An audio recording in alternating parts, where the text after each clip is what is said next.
Carriers give you so little for your older busted phone you just end up living with it? I don't think so. Verizon lets you trade in your broken phone for a shiny new one. You break it, we upgrade it. You dunk it, doggy bone it, slam it, wham it, strawberry jam it. We upgrade it. Get a 5G phone on us with select plans. Every customer, current, new, or business. Because everyone deserves better. And with plans starting at just $35, better costs less than you think.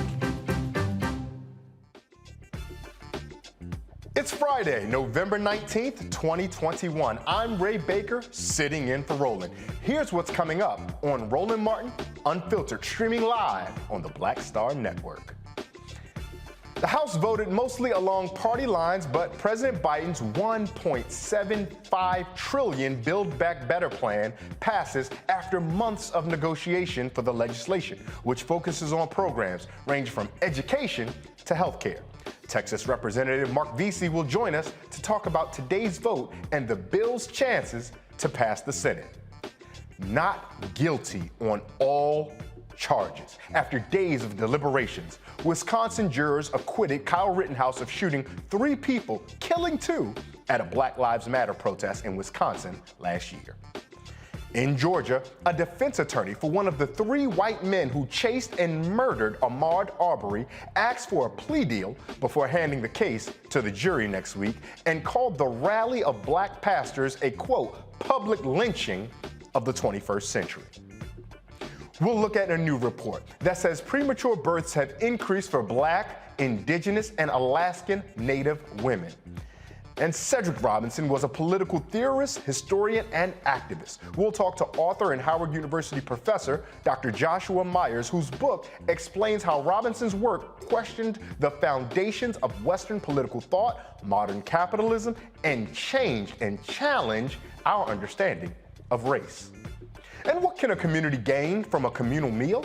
We'll talk to an attorney and organizer in Newark, New Jersey, facilitating Newark's Give Thanks Community Meal. We'll find out how organizers will use food to build community across different peoples to effectively organize and create the world that they want to leave for their children. And in our Education Matters segment, the CEO of the Harvard Diversity Project explains how the program promotes educational equity by creating opportunities for underserved youth. We'll have all of this and more. It's time, in the words of Uncle Roland, to bring the funk on Roland Martin Unfiltered, streaming live on the Black Star Network. Lego. Whatever the miss, he's on it. Whatever it is, he's got the scoop, the fact, the find. And when it breaks, he's right on time and it's rolling. Best believe he's knowing. Putting it down from sports to news to politics. With entertainment just for kicks, he's rolling.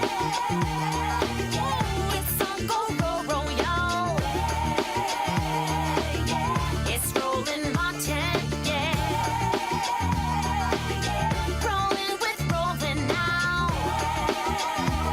He's funk, he's fresh, he's real, the best, you know he's Roland Martin now.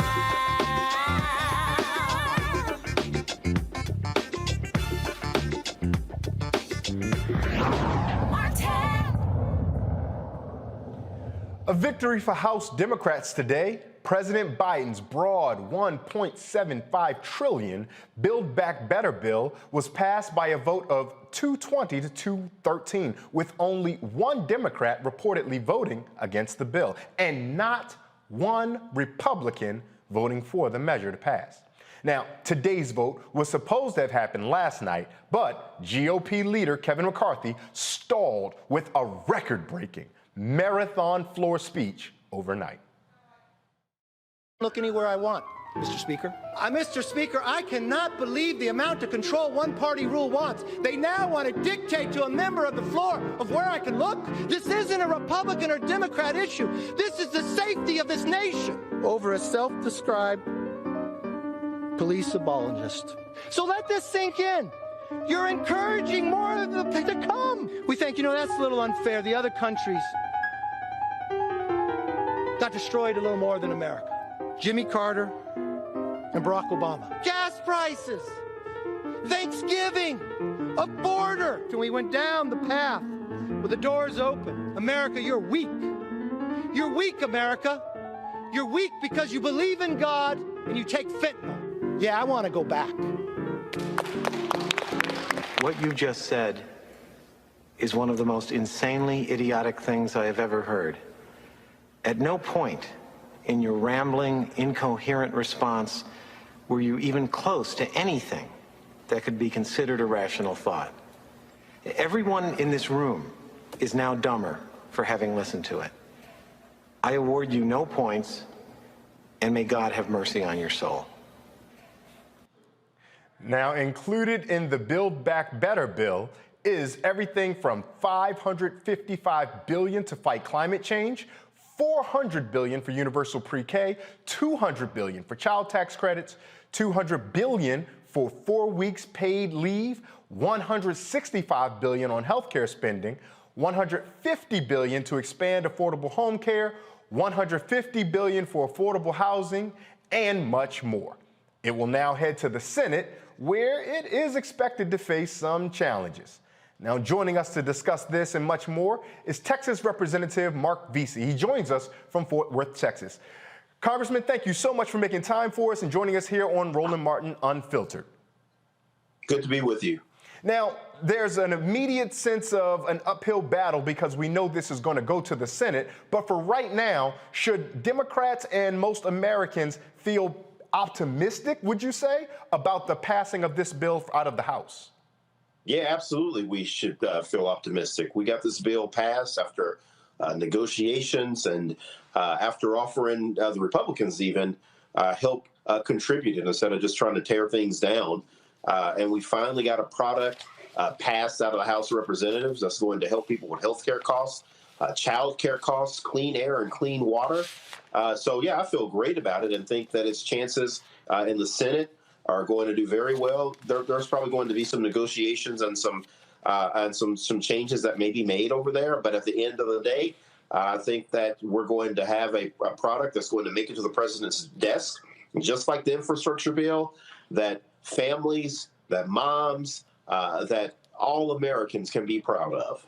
Now, Congressman, you said the chances will be doing very well in the Senate. Those were your words. That seems to be a degree of optimism. For the rest of us who watch from the outside, the Senate does not look like it has an appetite even to take on the $1.75 trillion bill, which is pared down from the $3 trillion bill, which was pared down from the $6.7 trillion that Senator Sanders initially suggested. Why then are you so optimistic about its affairs in the Senate? Because it's going to help all 50 states, and any senator that may be holding out is going to look at this. And you know, in West Virginia, for instance, they want clean air and clean water. In Arizona, Senator Sinema wants lowered child care costs, lowered health care costs. And so at the end of the day, we are going to get this passed. It's going to be historic, just like the infrastructure bill was. And it's going to start to help America rebuild from the effects and the mismanagement of COVID-19 under the Trump administration. And only after not even an entire year in office yet. Remember, President Biden was just sworn in on January the 20th. People think that it's been a couple of years. No, President Biden was sworn in on January the 20th of this year. And so his tenure hasn't even been an entire year yet. And we are finally turning things around from the recklessness, from the attack on families by Donald Trump and Kevin McCarthy and Mitch McConnell. We're turning things around, and we're going to get people a package they can be proud of. It's going to pass the Senate. I'm very confident of that. It'll pass the House, and it will make long-term substantive changes. Now, Congressman Veasey, so many people talked about the ideological difference within the Democratic Party. Some folks wanting a larger, more expansive bill that may cost a little bit more money. Other folks saying that we need to pare it down to compromise to get it done now, and then we can come back and try to accomplish some of those goals.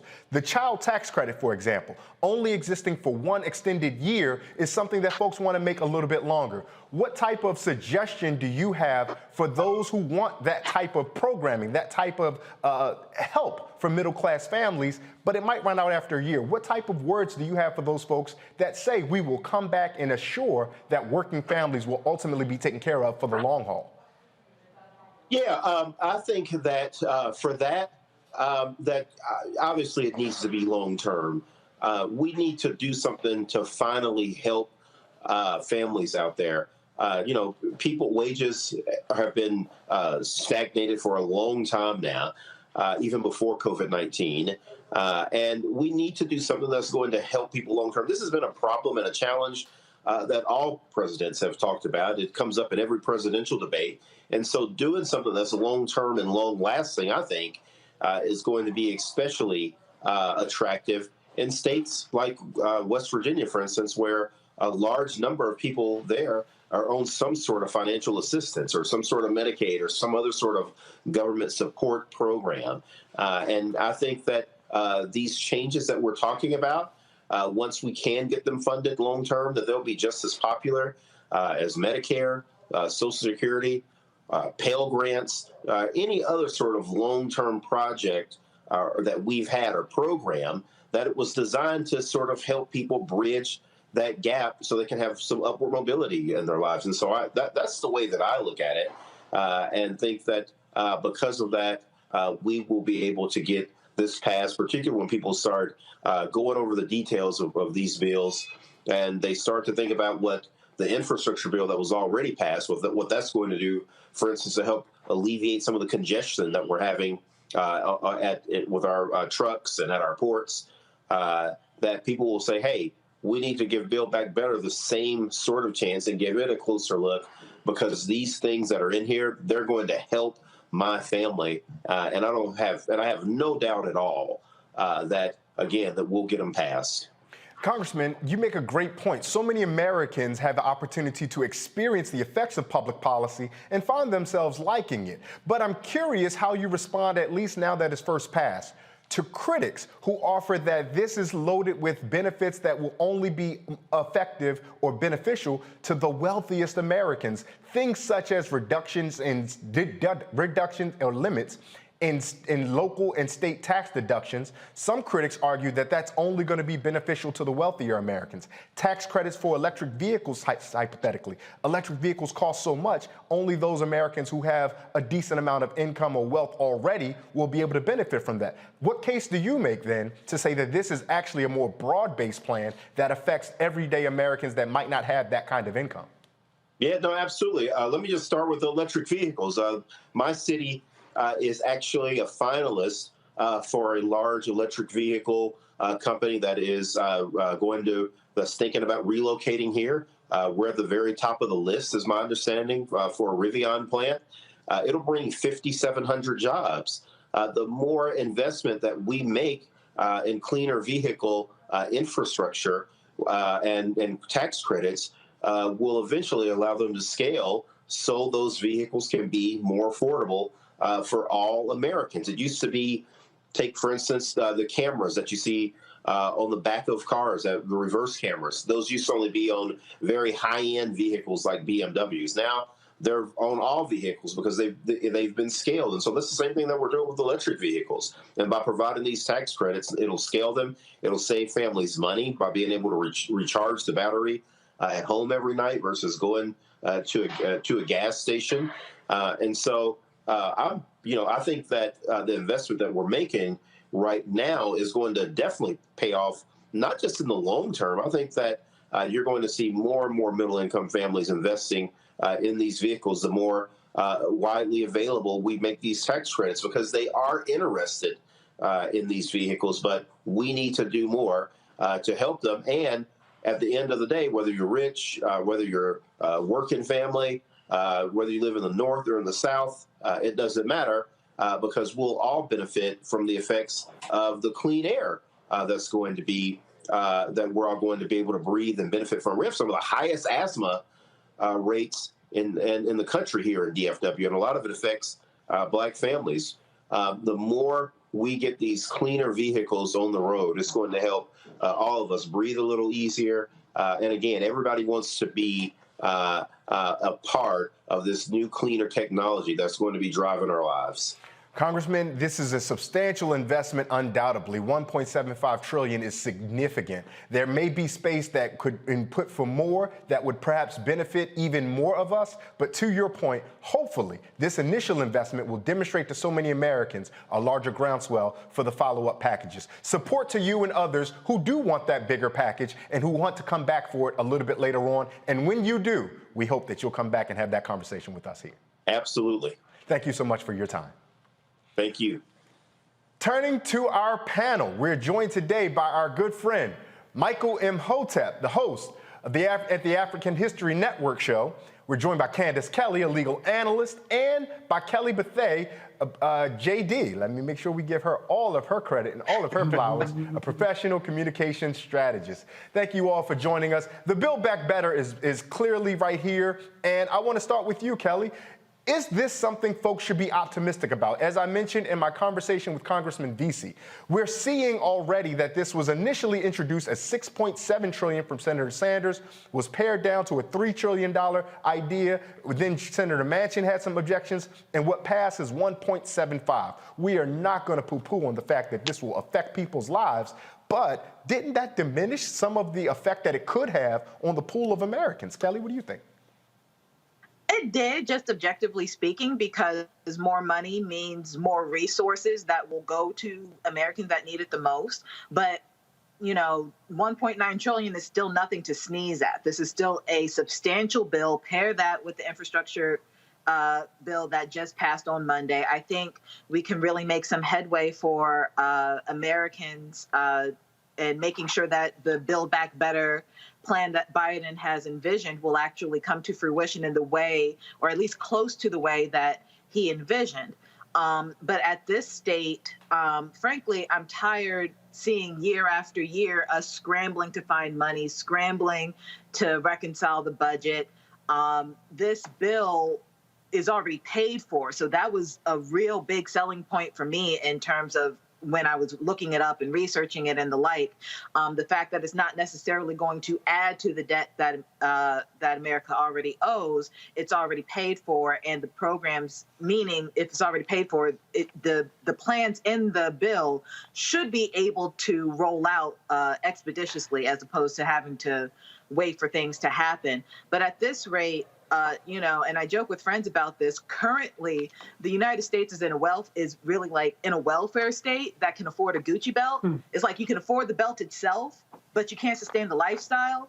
And bills like this help us afford the lifestyle. So kudos to Congress and getting at least this much passed so we can literally build back better. Michael, Kelly talked about the idea that we continually find ourselves fighting for scraps. Meanwhile, and quietly, a broad consensus passed a $7 trillion defense appropriation spending, and there was not any types of fighting for scraps there. How should you advise viewers and listeners to reconcile this challenge of there being enough money for defense quite regularly, but not always enough money for human capital, literal physical capital? How do you advise viewers or listeners to square that circle?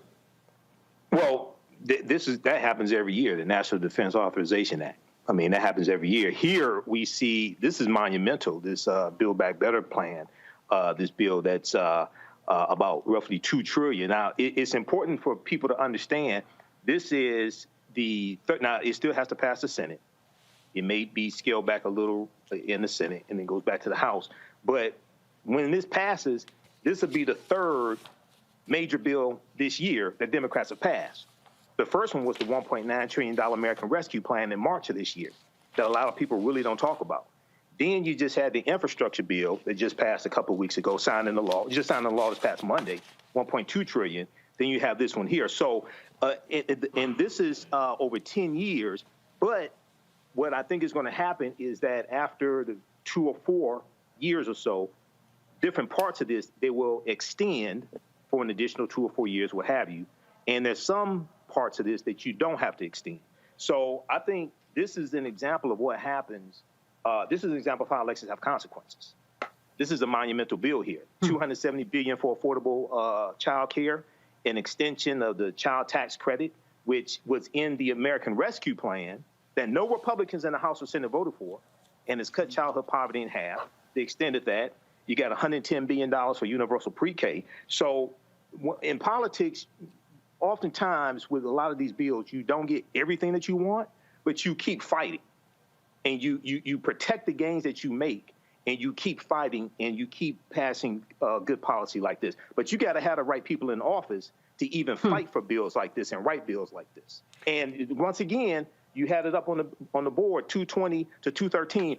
All the Republicans in the House of Representatives voted against the bill, even though it's going to help people in their districts that voted to put them in office in the first place. Yeah, that's a great point. And even the one Democrat who voted against it did not say he voted against it because he disagreed with some of the tenets. He actually wanted it to go further and thought that his vote would be used for protests to help bring them back to the table to extend. Candace, let me invite you in on this conversation. We've done a lot around the question of politics, but around the question of policy. How can everyday Americans, middle and lower class Americans particularly, how can they expect to see some of the fruits of the benefits of this Build Back Better second iteration of this bill?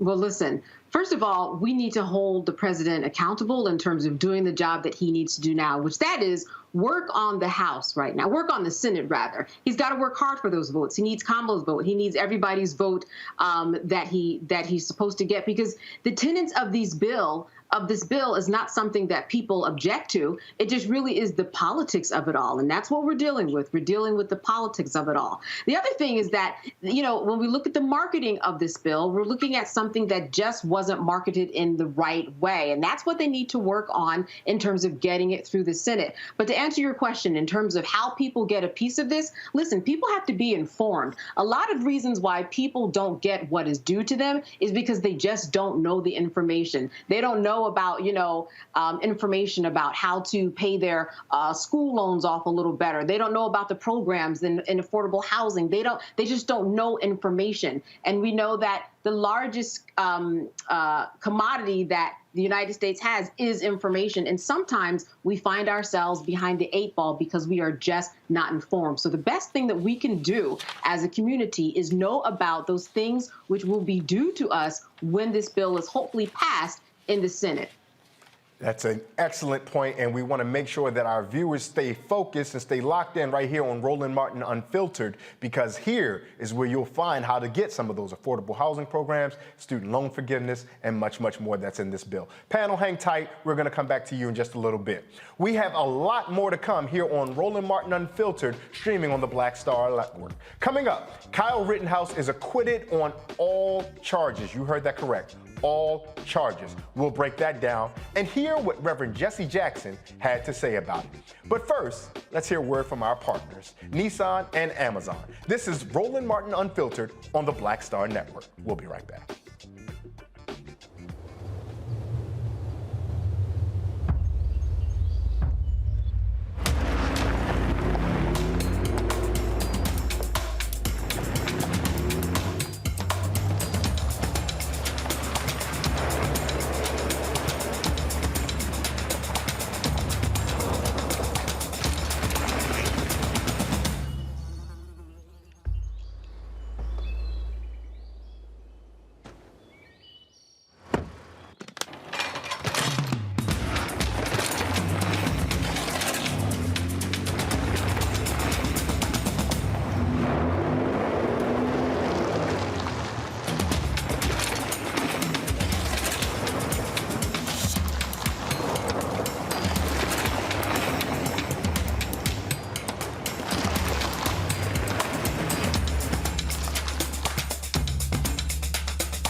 Betty is saving big holiday shopping at Amazon. So now, she's free to become Bear Hug Betty. Settle in, kids. You'll be there a while. Ooh, where you going? Something that's gonna put you in that, you gonna remember this. Yeah, it was on tour. So Brian wanted to be the headliner. Now, you're headliner with New Edition. So we're like, okay, you wanna be a headliner? Not a problem. Since you think you big, that big and bad, okay? Yeah. And I'll never forget one night we, two of the guys, the driver got lost. I think it was Westbury we were playing. And I'll never forget, they asked him if he didn't mind going on first, and we would close out. And they came back and he said, no. I'll give him his prop. He took it like a man. It was rough out there. By the time he would come out, you could hear echoes. Wow.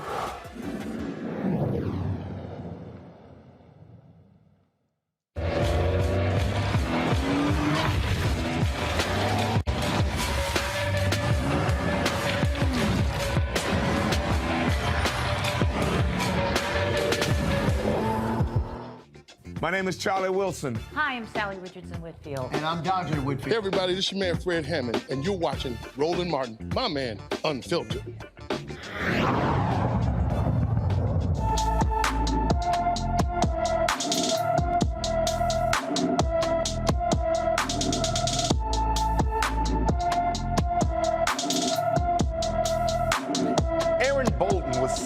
Was last seen a week ago today here in Washington, D.C.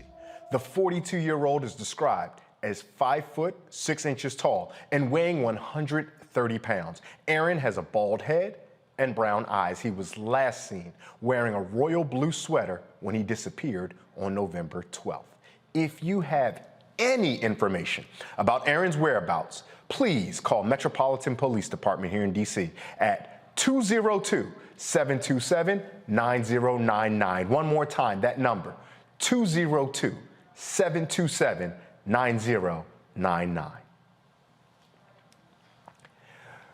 It's been the same defense attorney, Kevin Goff, in the murder trial of the 3 white men who chased and murdered Ahmaud Arbery, who's been saying the dumbest stuff in court.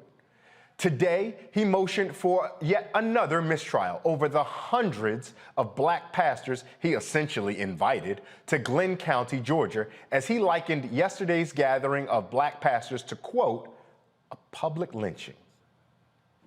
This is what a public lynching looks like in the 21st century, with all due respect. They don't have to have 10,000 people outside. They don't have to have 100,000 people outside. Perception is reality. They haven't put a podium up outside with a hangman's noose on it.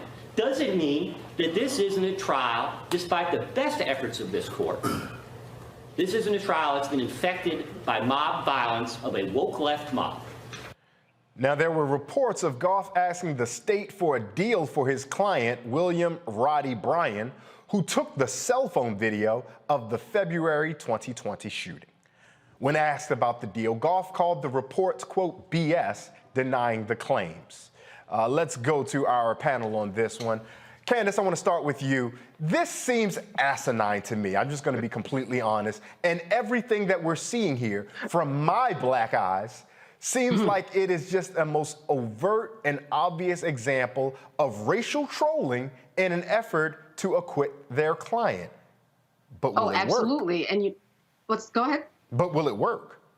Will it work? Listen, Attorney Kevin Goff, he is really playing to his base. He's the one who sees the jury. He's the one who knows the community. And he's the one who's from the South. And he knows what he can get away with in terms of what he can say. But here's what I think is going to happen. I think that down the line, he's going to be in sanction some way because all eyes are on him. And what he is saying is not only just a travesty, ridiculous, and racist, but it is an assault upon the judicial system and how it works and doesn't work in this situation, that he is able to say the same infuriating thing over and over again, and the judge has the same response over and over again. The truth is that he did ask for a plea deal, and the prosecution, they did not accept it. And the reason why he asked for it is because things are not going his client's way.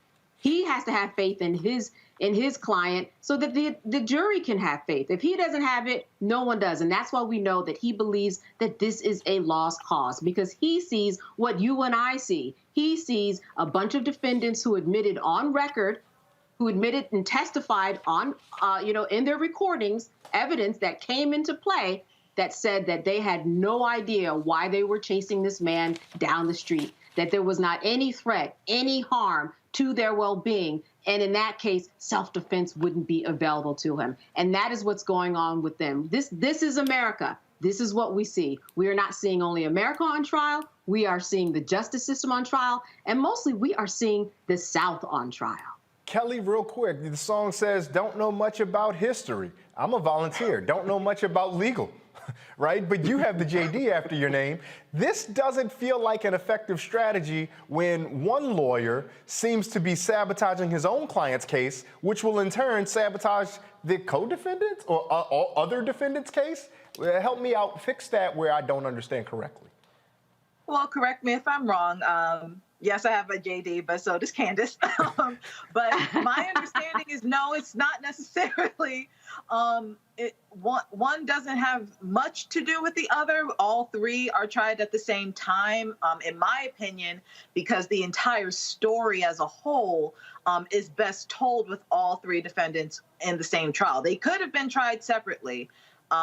But they weren't. And I think it's because the story in its totality is best told with all three in the same trial. Now, just because they are all in the same trial does not mean that the other two will get off. The jury hopefully is instructed to see each defendant independently of the other, even though all three of them are in the same room together.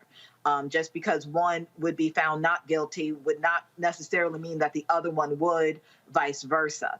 I think I got that right, Candace. Yeah, no, you did. And I did not mean to insult or disparage Candace. We know Candace has a JD. And so we also want to recognize her legal expertise. Michael, let me ask you this.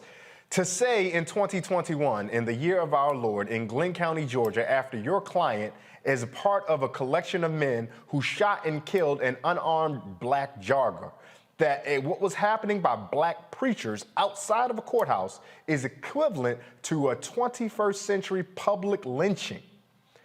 What type of goal, plan, motive, or idea are you trying to communicate, and to who, by even saying that?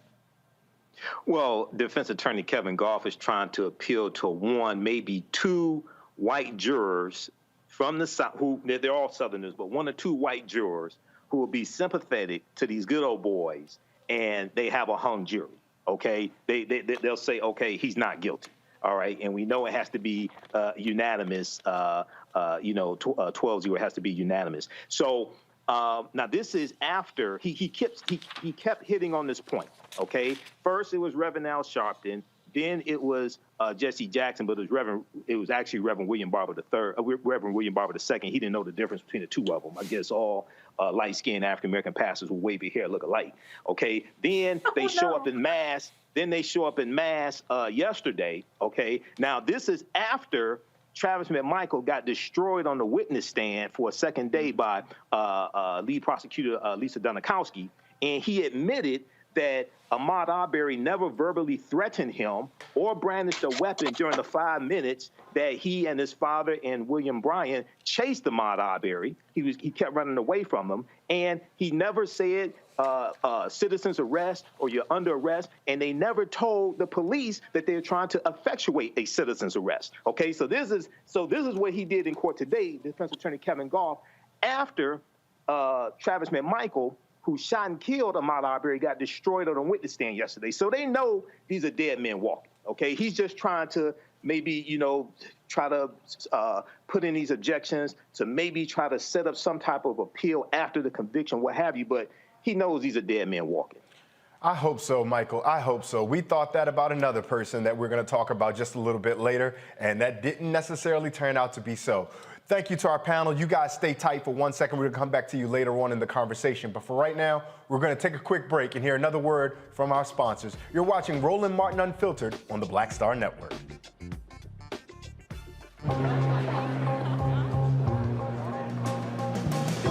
Are the stars out tonight?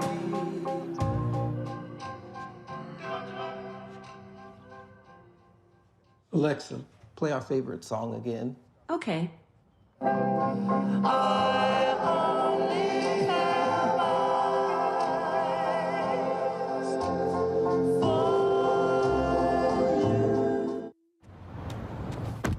Oh, that spin class was brutal. Well, you can try using the Buick's massaging seat. Ooh, yeah, that's nice.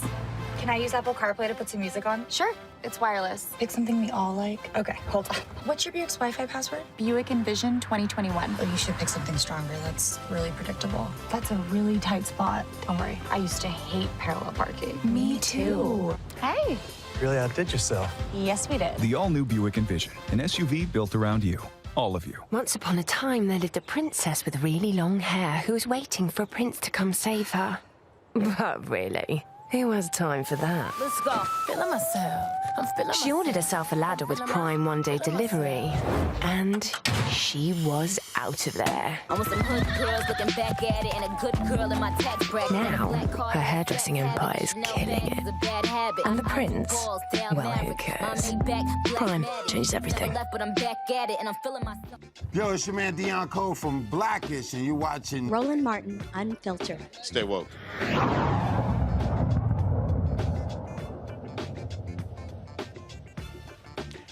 A Wisconsin jury acquits Kyle Rittenhouse of all charges. All right, members of the jury, have you elected a foreperson? Would you give your juror number, please?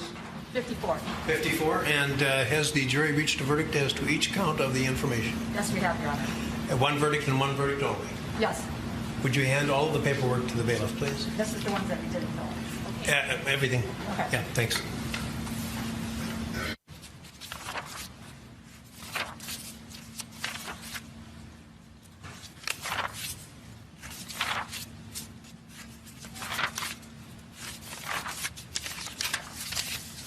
The defendant will rise and face the jury and hearken to its verdicts.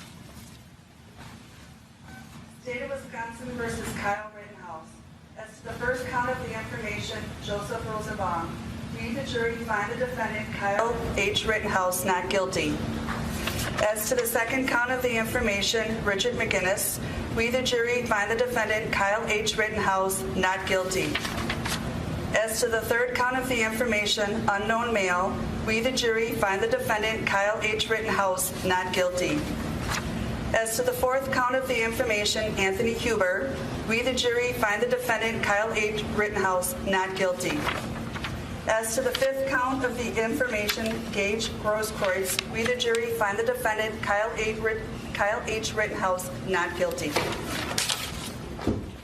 Joining me now jury, is senior news and politics reporter at Essence Magazine and Essence.com, Malaika Jabali, who's been following the case. Malaika, thank you so much for taking time to join us for this conversation. Absolutely, Ray. Thank you for having me. There's no place to start. There's so much that we saw on social media with people saying everything from, what are you expecting? I'm not surprised. The system is broken. The system is working. But I would like to zoom out for a second. And I invite you to guide our viewers on just a quick timeline that this verdict is a culmination after a police shooting of Jacob Blake, because I don't want us to lose sight of that. And so how do you, as an individual, and how do you, as a reporter, sensing the energy of the folks in Wisconsin, feel about everything we're seeing regarding people taking this all in at one time, the actions against Jacob Blake and now the jury verdict against Kyle Rittenhouse? Right. Well, what we're seeing is yet another example of white vigilantes who want to portray themselves as the hero and the victim at the same time.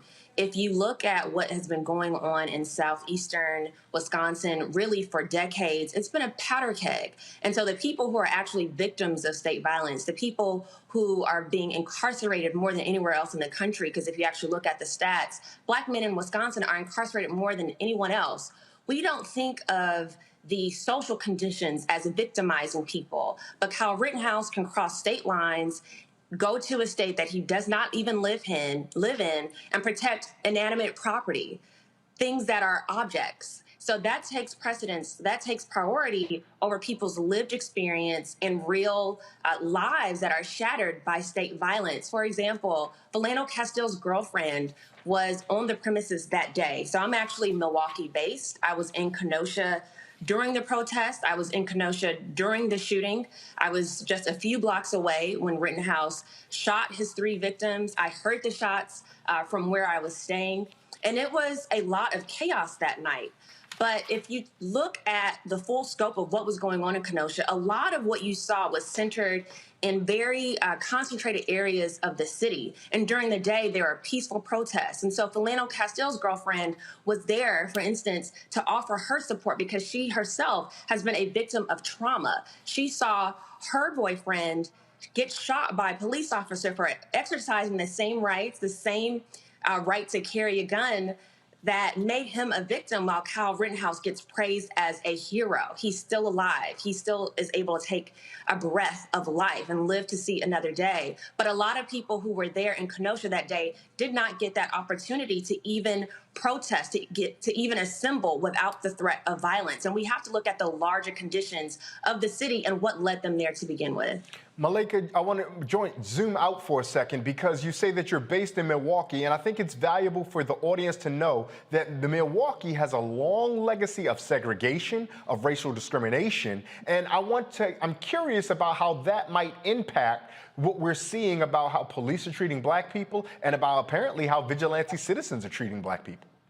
Absolutely. Well, for one, it gives vigilantes more leeway and makes them comfortable knowing that they have an entire system that is going to support them. So in light of people who are protesting ongoing violence, ongoing incarceration, and just to remind you all, this is built up frustration. The reason why, and the importance of creating this context is so that we're not just looking at the 3 seconds of a video where someone is claiming defense. We have to also look at things beyond the legal system and look at what is just. Is it fair that people who have been enduring income inequality in the city, in the state for so long, in that region in southeastern Wisconsin for so long, is it fair that they can't even protest without armed vigilantes coming in there and threatening them with guns? Because Kyle Rittenhouse wasn't the only vigilante. There were groups of them who were protesting and arguing down and barking back against people who have lost loved ones, who've lost brothers, who have lost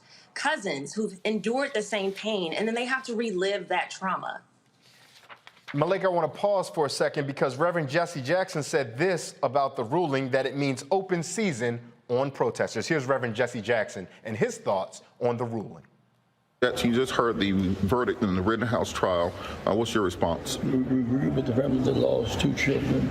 The third person was shot and injured. A young man ran down the street with an open carry of an assault rifle. Killed 2 people. His conscience the rest of his life. Sets the pace for the right wingers around the country. He's now a young hero of the right wing. It means all demonstrators can be subject now to being shot and reaction called defensive. It's unjust, it's unfair, it's immoral. It's not good for America today. Thank you so much, Reverend Jackson. Now, Malika, President Biden had this to say. Now, President Biden, again, he was in surgery at the time of the ruling.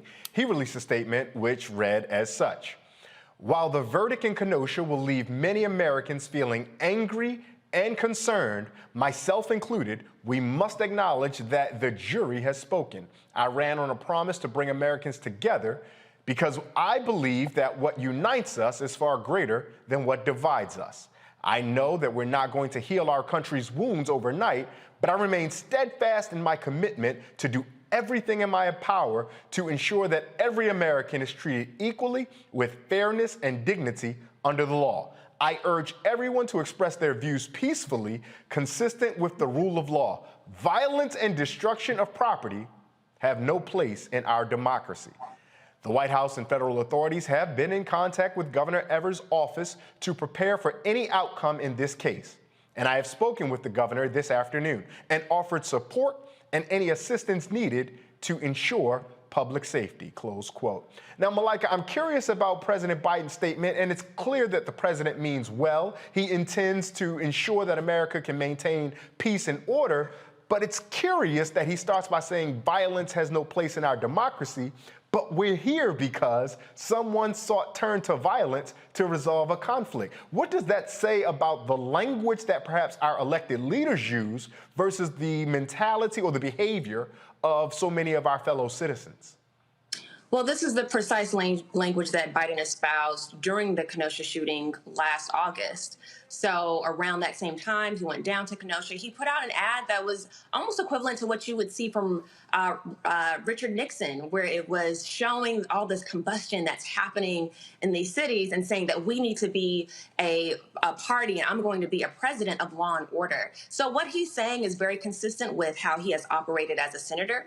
It's how he operated as a candidate. So his commentary, and I see that he cleaned it up because earlier when he was asked immediately after coming out of the hospital how he felt about it, it was a very simple, I stand with the jury. That's a decision that they made. I stand by them.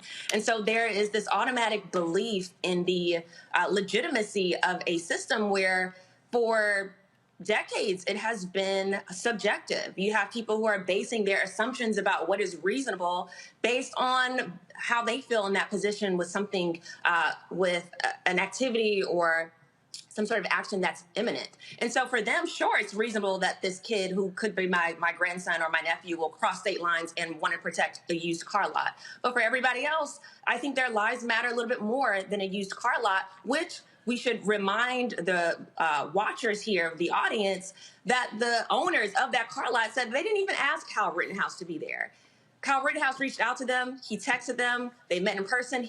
They didn't say that they needed any protection. So he took it upon himself to be a white knight. And then you have an entire legal system and you have a president that tries to substantiate the legitimacy of a system that somehow keeps exploiting and keeps taunting almost Black people and those who are looking for justice. Malika, we're going to let you get out on this, but I do want to ask, and I apologize if the question's a little difficult for the time that we have for you to answer it. How do we reconcile a system that tells us there's legitimacy in the belief of the majority, right? The jury of our peers, the election results, et cetera, et cetera. How do we reconcile the legitimacy of the beliefs of the majority when the majority hold inhumane beliefs? Well, you know, I think that is maybe overstating things a bit, because we saw even last year that a lot of people came around to supporting Black Lives Matter activism. Even with the protests in Kenosha, it was a multicultural movement. What we're really seeing is a silent majority or a silent minority, excuse me, that is having very strong backlash to the sort of, it was like a reckoning that a lot of people started to recognize, that you saw liberals, white, Black, Latino, all over the country say that this is finally the breaking point. And so you have a minority that realize that they're losing a grip on power. So they have to start redistricting. They have to start thinking about gerrymandering. They have to have anti-protester laws. Just to keep in mind, the Charlottesville trial is happening right now, where you can have cars that ram into protesters. So they're hanging on to the very little bit of power that they think they have in a society that is changing around them.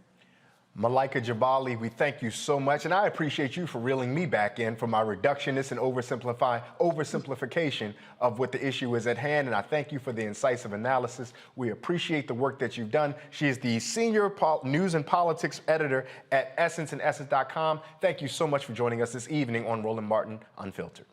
Thanks for having me.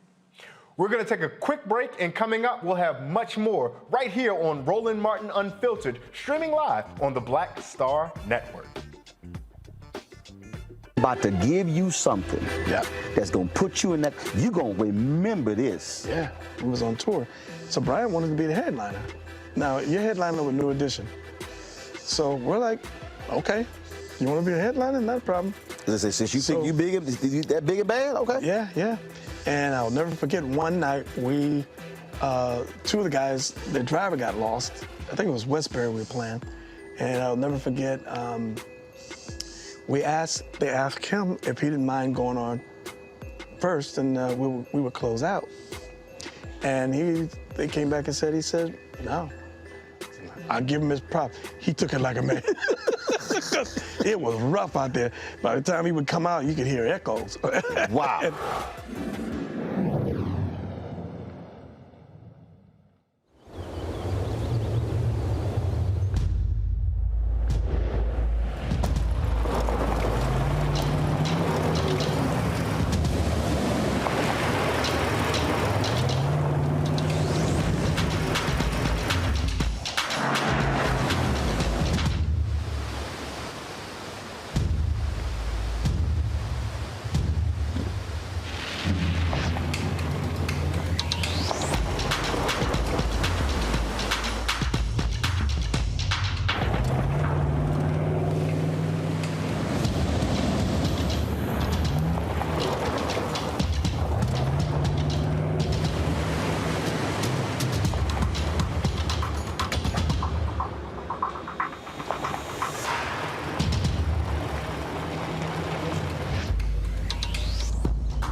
Maureen is saving big holiday shopping at Amazon, so now she's free to become Maureen the Merrier. Food is her love language, and she really loves her grandson. Like, really loves. Hey, I'm Donnie Simpson. Hi, I'm Eric Nolan. I'm Shantae Moore. Hi, my name is LaToya Luckett, and you're watching Roland Martin Unfiltered.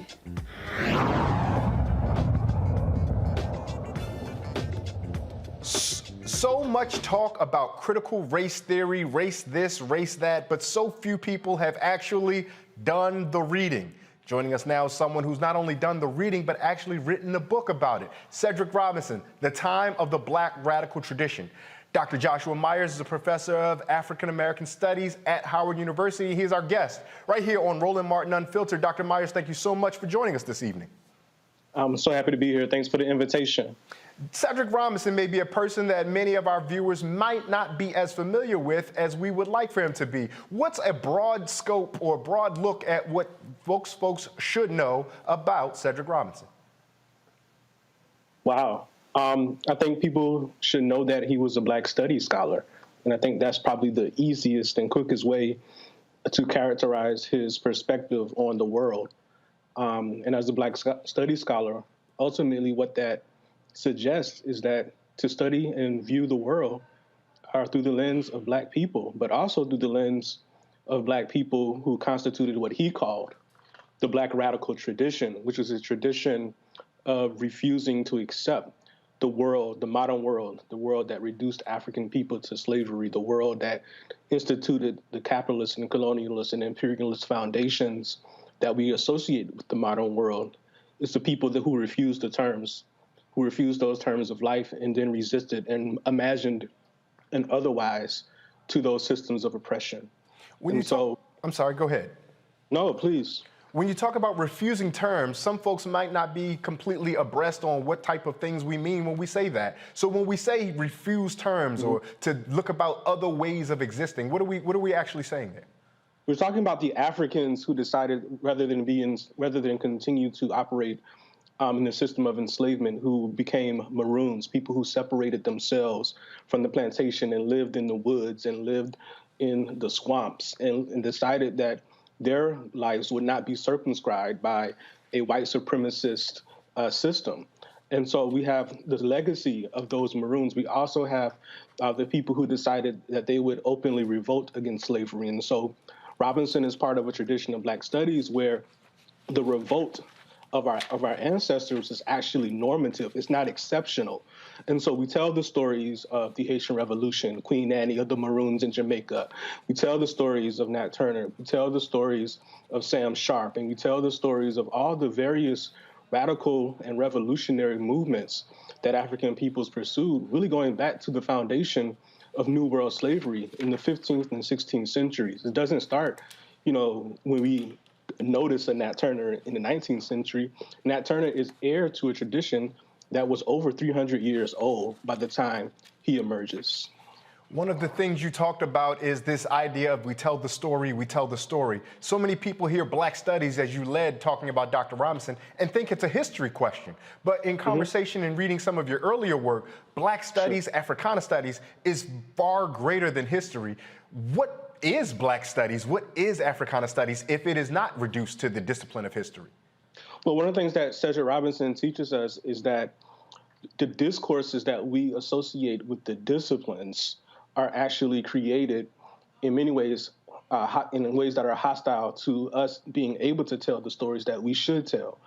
And so Black studies takes the perspective that not only must we tell the stories, we must tell the stories as African people have understood those stories, which in many ways eviscerates the white supremacist foundation of the academic disciplines. And so we're not seeking inclusion in American narratives of history. We're not seeking recognition in the political science domains. What we're talking about is an entirely alternative way of viewing the world that would have resonated with those same Africans who resisted. So often we talk about the theories, and you outline theory very well here, but we understand, particularly black folk in the United States, we need our material needs met. Is there anything instructive in Cedric Robinson's work that helps us get to the point where, yes, we can begin to engage alternative models, but while we work our way there, we meet our material needs? Well, certainly. I think part of the tradition of resistance is enslavement, colonialism, imperialism don't in fact help us meet our material needs. And so we actually have to practice, as we pursue a different world, we have to practice the alternatives. And so I think about the enslaved Africans who became Maroons, who then would take it upon themselves to provide a kind of living situation otherwise, which meant that they would often take food away from the plantation, right? They would create sources of income that were not reducible to the economy of slavery. And so when we think about this notion of black self-activity, when we actually strip away the notion that African people were only subject to or only reducible to what the system made them, we can see the various forms of ingenuity, we can see the various forms of black creativity that allow for us to live the alternative, even as we struggle to make that alternative permanent. And so this is why we must study the Maroons, and we must link the Maroons, as Robinson does, to other forms of radical practice that look more familiar to us in the late 19th and early 20th centuries, going all the way into the periods that most people associate with the term radical, which is the 60s and the 70s.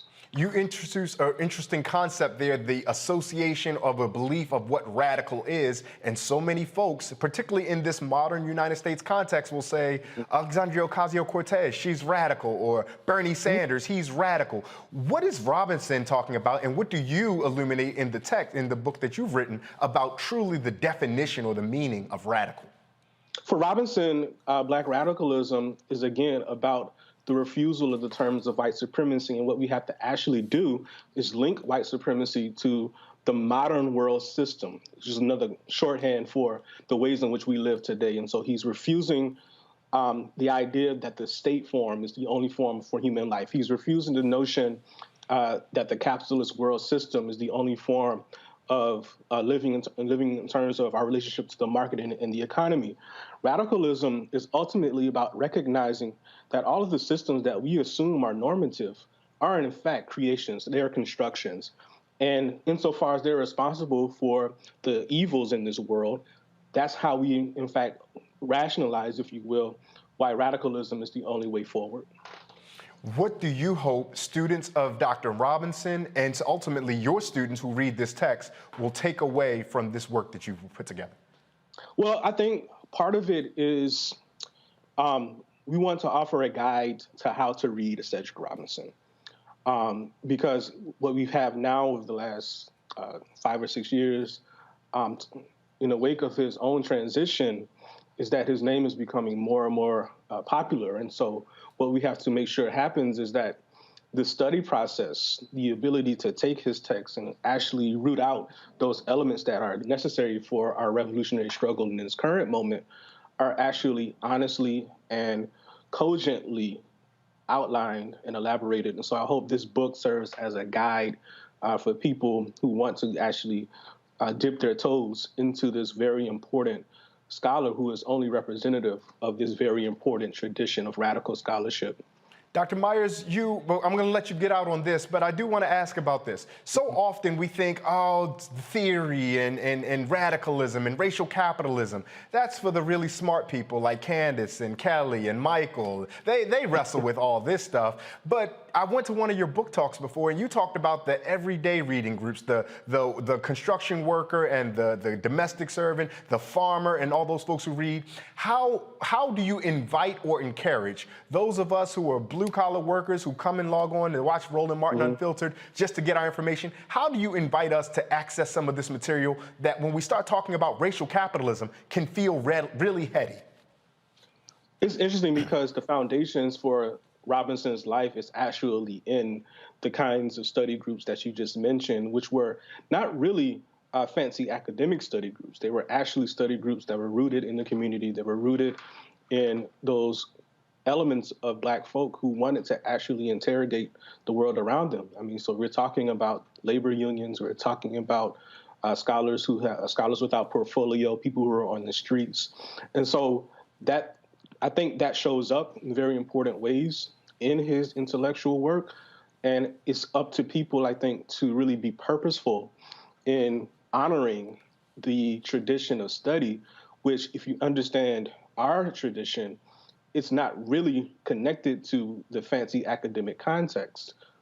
It's connected to those Africans who were in the 19th century, right after slavery, who decided that they wanted to read, and they developed these circles, at night as they are, stealing away and going into these sort of communal spaces and figuring out what it is that they needed to know. These were the secret schools, right? And then after enslavement was over, they simply continued that process. They created these institutions underneath the official institutions. And so it's actually connected to radicalism to read. It's connected to radicalism to study. It's in our tradition. Dr. Myers, you do some work on this. Obviously, you've also written a book about the 1989 Howard University protests, but you also write about jazz music and art, and there's something called A Gathering Together that you could tell our viewers about. Before you get out of here, tell folks about all the different places you write, all the different works that you do, and how folks can continue to access and find and follow your work. So yeah, thank you for that. So A Gathering Together literary journal, we're about to celebrate 5 years. It's a place for Black writers who want to steal away, right? To sit down and, as Sylvia Winter says, talk a little bit about culture. And agatheringtogether.com is our website. It's an online journal, and so we invite writers who want to embrace that ethos to join us, and as well as readers. And so I write about a lot of different things: art, music, radicalism, social movement history, and you can access all of my writings at my website, joshmmyers.com. It's the one-stop shop, I guess. The one-stop shop. And Dr. Myers, you are a fan of the Atlanta Braves, so congratulations on that World Series championship after the long drought. I believe before we let you get out, I think Candace might have a question. Candace, did you have a question for Dr. Myers that you would like to hit him with before we let him get out of here? Well, listen, here's a question for you. Just in terms of a gathering together, I wrote that down to make sure that I followed up. What types of things do you really think people should be writing about now in order to inspire people to change some of the things that are going on in America right now? What would you like to see? Oh, my God. So I think folks just need to slow down a little bit. And what is enduring about the ways in which Black people have initiated projects of survival that people who are moving too fast don't often stop to consider and think about, right? And so that's really what gathers us together, is to think about those things that often fall out of the discourse when we move too fast, when we move too quickly, when we overlook this long genealogy of Black creative and Black intellectual traditions that have thought about how to live in a different way. And so that's what we try to do. The text is called Cedric Robinson, The Time of the Black Radical Tradition. I've got my copy. Mine is signed. You got to go get yours signed. Dr. Myers, thank you so much for joining us here on Roland Martin Unfiltered.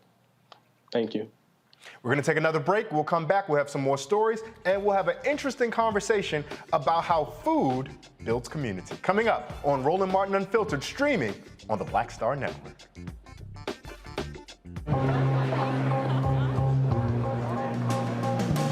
Are the stars out tonight?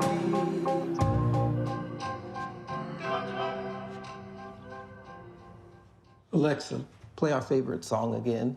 Okay.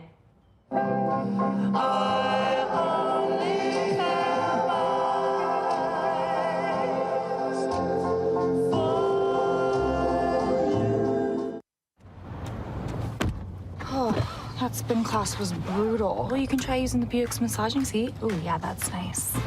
Can I use Apple CarPlay to put some music on? Sure. It's wireless. Pick something we all like. Okay, hold on. What's your Buick's Wi-Fi password? Buick Envision 2021. Oh, you should pick something stronger. That's really predictable. That's a really tight spot. Don't worry. I used to hate parallel parking. Me too. Hey. Really outdid yourself. Yes, we did. The all-new Buick Envision, an SUV built around you, all of you.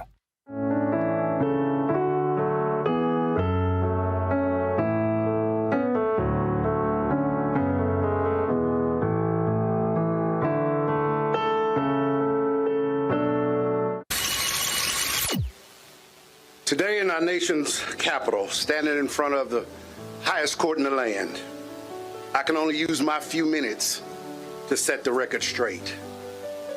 You see, I'm the preacher who supported Joe Manchin in Charleston, West Virginia, the downtown church. Over 2 decades I've known him. And I'm the preacher who supported him in a way of even commercials that aired. They aired and I concluded at the end of the commercial that Joe was the type of leadership that West Virginia needed. But then, Senator Manchin, I have to stand before people today to say I looked into the eyes of the people who attend my church. Wow. See, you call them voters, but I call them members. That's it, you call them voters, but I call them congregants. You call them voters, but I call them family and friends. And I had to answer the questions, and I had to boggle and grapple with the issue that they said, you said that giving them anything in the state of West Virginia would cause them to have an entitlement mentality. Jesus. I got a question, who's doing the entitlement? Yes, I'm just here to remind you, Joe, that the constituents of West Virginia are the ostracized, the parenthesized, the marginalized, the kicked to the curb, the least, the lost, the left out, and the looked over.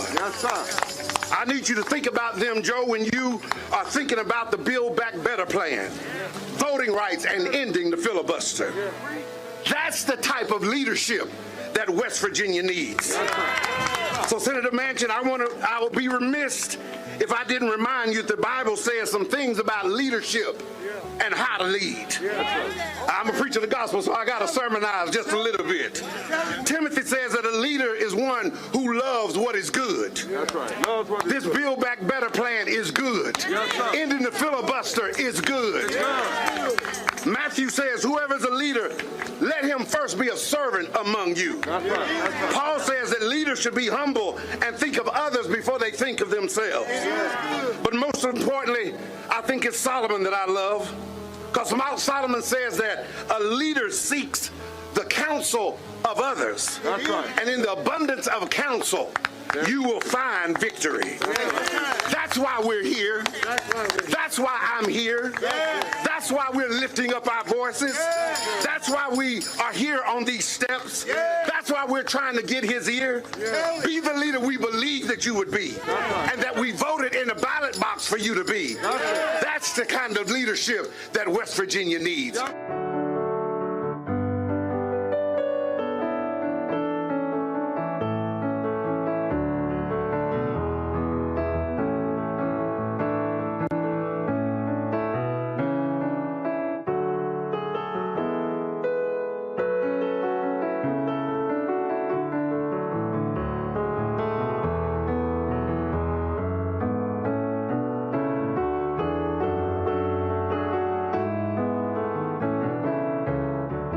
Once upon a time, there lived a princess with really long hair who was waiting for a prince to come save her.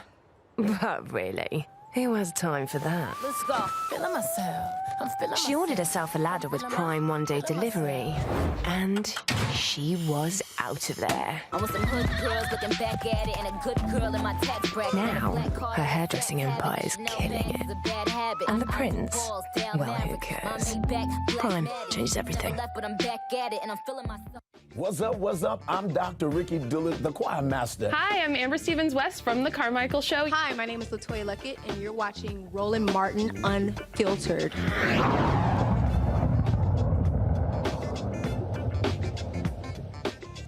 Six Fulton County, Georgia deputies have been indicted on several charges, including murder.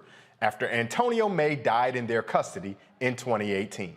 Now, May was beaten, pepper sprayed, and repeatedly tased, exposing himself to deputies while in his cell. May suffered from mental health and substance abuse issues and was not placed in an appropriate medical observation unit, even though he himself told officials he was suicidal.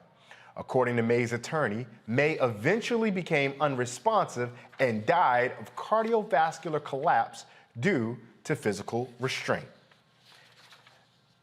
Aaron Cook, Guido Dela Cruz, Jason Roach, Kenesha Strouder, Omar Jackson, and William Whitaker are facing 5 charges, including the aforementioned murder, aggravated assault, assault and battery, and 2 counts of violation of oath of office. The May family filed a wrongful death lawsuit in 2019. This story is complex, has a lot of layers, and Roland Martin Unfiltered will keep you up to date about all the developments of that particular story. Now, 3 teenagers driven by racial hatred, or racism plainly, were behind the swatting calls that brought major police responses to the home of one of the leading Black Lives Matter activists in Los Angeles. The juveniles are accused of 2 swatting calls. Now, real quick, for those who don't know, swatting is when you call the police and have authorities sent out to a location when there is not an emergency there. It's quite honestly a false alarm. Now, they sent that targeting the home of Melina Abdullah, a co-founder of BLM LA. The teenagers, aged 13 to 16, connected through social media and are suspected of causing, get this, more than 30 bomb threats and swatting incidences across the country. As we mentioned earlier, swatting refers to these phony emergency calls that were made to attract police to particular addresses without cause. We're going to bring our panel in for those 2 stories, talking about the deputies in Georgia as well as the swatting calls. Michael, I'll start with you. We started our show listening to and thinking about and receiving the news about the teenager, Kyle Rittenhouse, getting out for murder. A teenager. And now we're again seeing teenagers motivated by their racial animus, or quite simply racism, if we don't want to use those $20 words.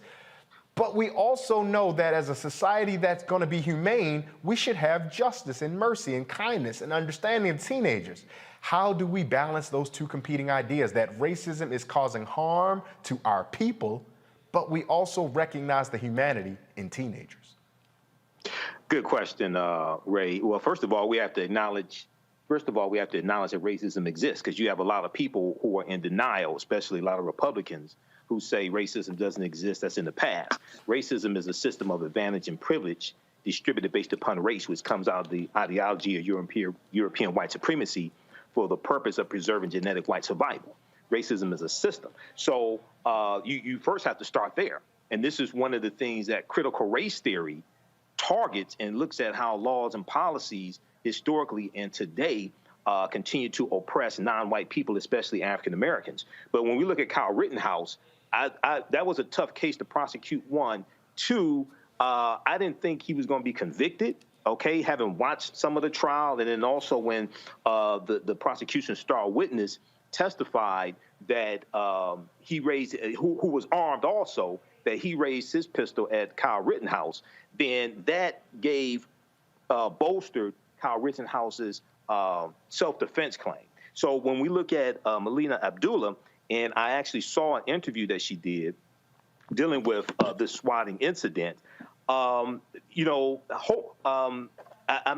hopefully these 3 white teenagers operating out of white supremacy and racism, hopefully they'll be prosecuted fully, because this is very serious. She could have been killed, okay? She could have been killed with these swatting incidences. So this is another reason why the real history of this country has to be taught in schools, okay? See, Americans are very, very ignorant of history. And you also have this false lost cause myth that's been pushed for about the last 150 or so years, dealing with the fact that the Civil War, or the myth that the Civil War was fought over states' rights, which totally distorts all this history post-Civil War, Reconstruction era, et cetera. So one, I'm glad the sister is still alive and can still talk about what happened. Two, these teenagers need to be prosecuted to the full extent of the law. Candace, we think about the idea of racism and the states' rights that Michael alluded to, and quite honestly, it was a matter of state rights. The states' rights to be racist and continue to move slavery across the country. But so many Americans, particularly those who may not be sympathetic to where I presume, and forgive me for assumptions, the four of us might stand, would say, what's the big deal? No one was hurt. It's not a problem. We should just relax, give them a slight slap on the wrist, and call it a day. How would you respond to the critics who may say that? Well, first of all, disclosure, Melina Abdullah was my roommate at Howard University. But I will say this. Yeah, these young men who went online, first of all, got together and allowed themselves to get riled up the same way that Kyle Rittenhouse did, the same way that Travis McMichael did, going online and using these galvanizing people around them to support what they did. They do need to be made examples of. The same way that Kyle Rittenhouse has set a precedent, vigilante is allowed to do when they go out on the street, have a gun when they're 17 years old, have their mother drive them across state lines in order to carry out a mission that was never assigned to them. We need precedent here. Melina could have died. Her children could have died. They put her whole family at risk over and over again. So I don't think that they should really tread lightly, especially when these teenagers are smarter than we think. They know all about it. I mean, they are joining groups and they are, online, creating discord in more ways than we imagine. Let us not underestimate how smart they are. Of course, let us not, underestimate how stupid they can be, too. But if we let these people go, what does that say about how we see this act, which, as you said, could have led to her death? And that's really what the question is here. Why are we allowing them or why would we allow them to continue to do this and not go hard on them when someone could have died? We've seen people die in lesser situations.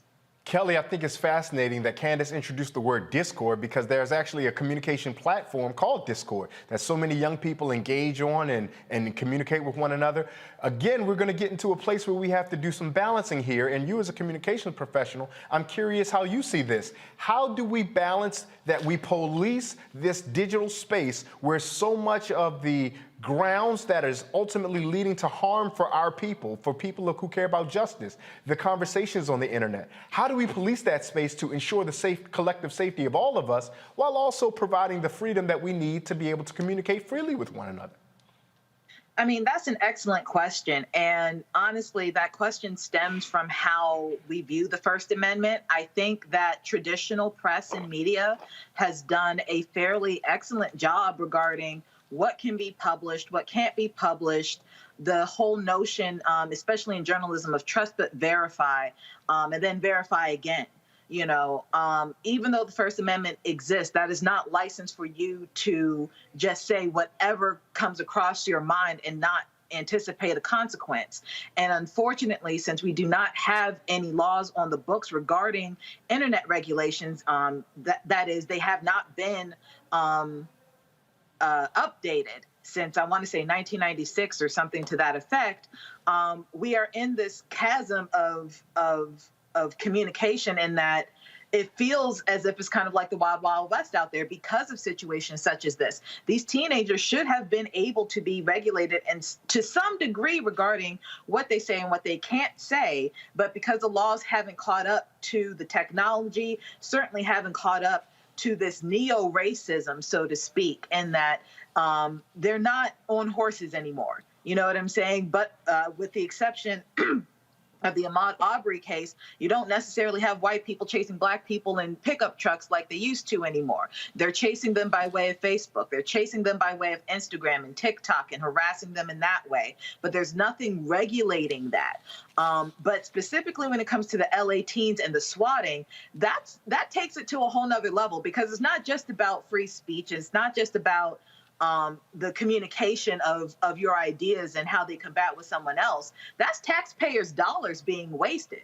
SWAT team is no joke. You have tens of people coming to the house expecting basically terrorist level emergencies, and only to find that it's someone just chilling in their house, you know, as they are allowed to do. They have the right to do that. And the trauma that is incurred on, honestly, both sides of that. SWAT doesn't want to go to a house that doesn't need their help. And certainly people who are in their homes don't want SWAT in their house when they don't need SWAT in their house. So, and all of that is paid by tax people's dollars. So it's, the teenagers are being infantile here. You know, they're being treated like true ignorant children. They knew exactly what they were going to do, but we are really babying them and coddling them, very likely because of their whiteness. And in any other case, they would be, you know, like anything would be held to the highest extent of the law regarding their actions.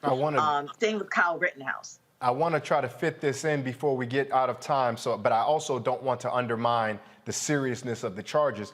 Looking back on the story that we read about the deputies in Georgia, Candace, when you hear that story and you hear about this man saying, hey, I myself may be suicidal, and yet the guards aren't treating him with that kind of sincerity because he exposed himself, guards being impetus, like just acting, as Kelly says, infantile, because they could not handle that. But these aren't the 13 to 16-year-olds that we need to balance consideration of their immaturity with. These are adults who, to Kelly's point, are paid for by taxpayers who were exacting this harm on one of those in custody. What's your read on this? And is there any faith or optimism that, one, justice can be found here, but beyond justice, and forgive me for boxing you in with the question, is there any optimism we can stop this from happening? Well, certainly they are adults. But listen, they are adults that need more education on how to handle people in those types of social and mental crises that we know about, that they often do not know about. When we look at police training, they go, 1 or 2 years? They reach a certain amount of hours. They don't get a lot of training for people like this. And this is where they run into a wall. But we've seen what's happened in Camden, New Jersey. We've seen what's happened in Ithaca, New York, where they have rearranged their whole policing system in order to deal with the changes in the community and keep up with various people's needs. Why do people have to have police training in order to be a part of the force? I think that things are changing, and I think that they're changing for the better if we look at a few examples that already exist. That's number one. We have templates. We have templates that works, and these are cities like Ithaca who, if you reach out to them, they will help you with your city and your situation because they're doing it up there. Number two, the Department of Justice has to get involved in these types of places the same way that they are in Phoenix, Arizona, the same way that they are in Minneapolis, where they're getting on the ground with police officers, interviewing people, interviewing retirees, interviewing people who are part of the community to figure out what is the matter with this policing system? What's going on with the decisions that they are making day to day? They are doing ride-alongs, the Department of Justice, and they're writing up information, and they're going to have big, healthy reports to try to figure out how to get down to the bottom of this. This is a place where the Department of Justice should go be stomping their boots in order to make some noise and get inside to figure out what's going on behind the curtain, the same way that they are doing in other cities in the country. Kelly, let me ask you this. Is it just that we as a society think that whatever happens to a person in police custody, they deserve it because they're in police custody in the first place? Because it's one thing when we see the interaction between citizens and law enforcement before they become persons in custody, but far too often are those in the custody of our Department of Corrections, ironically as they're called, have adverse experiences. We know that with Sandra Bland. Once she was in their custody, horrible things happen. And so what does it just say that us, not just those who need the training that Candace correctly pointed out, but we as a society, are we okay with what happens to people in custody because we blame them for being in custody? That's a loaded question, right? Because as a society, we've been conditioned to trust the police. We've been conditioned to trust law enforcement and defer to their judgment when it comes to pretty much anything that they do, right? So the fact that we are now coming around finally to the point and the notion that police officers are humans too, meaning that they too can also make mistakes, that is shifting the paradigm for sure regarding the perception of police officers. But right now, I mean, you can see it with the Rittenhouse case. Even though he wasn't a cop, he was, defending the law or whatever he was doing. And even in that notion, even though he's not a cop, people are like, well, it was chaotic and he was trying to abate the chaos. So I guess what he did was okay, because we trust people who are attempting to or allegedly abating chaos to be good people. But Rittenhouse very well could have been lying about that. You see what I'm saying? Police officers, we now know, lie. So I think we are shifting the perception of police officers, meaning that we know that they are human now. We know that they make mistakes, but we have a long way to go before we can truly hold them accountable for their actions because of the hold, the psychological hold that law enforcement, the conception of law enforcement has on the American people. Michael, let me ask you this. We've done so much work, as Candace and Kelly have pointed out already, about getting the public to understand, yes, law enforcement officers, generally police and sheriffs, are human beings. But when we start to pierce inside those who work in the Department of Corrections, are we going to have to start all over again in teaching about some of the horrors that those guards inflict on those that are in custody?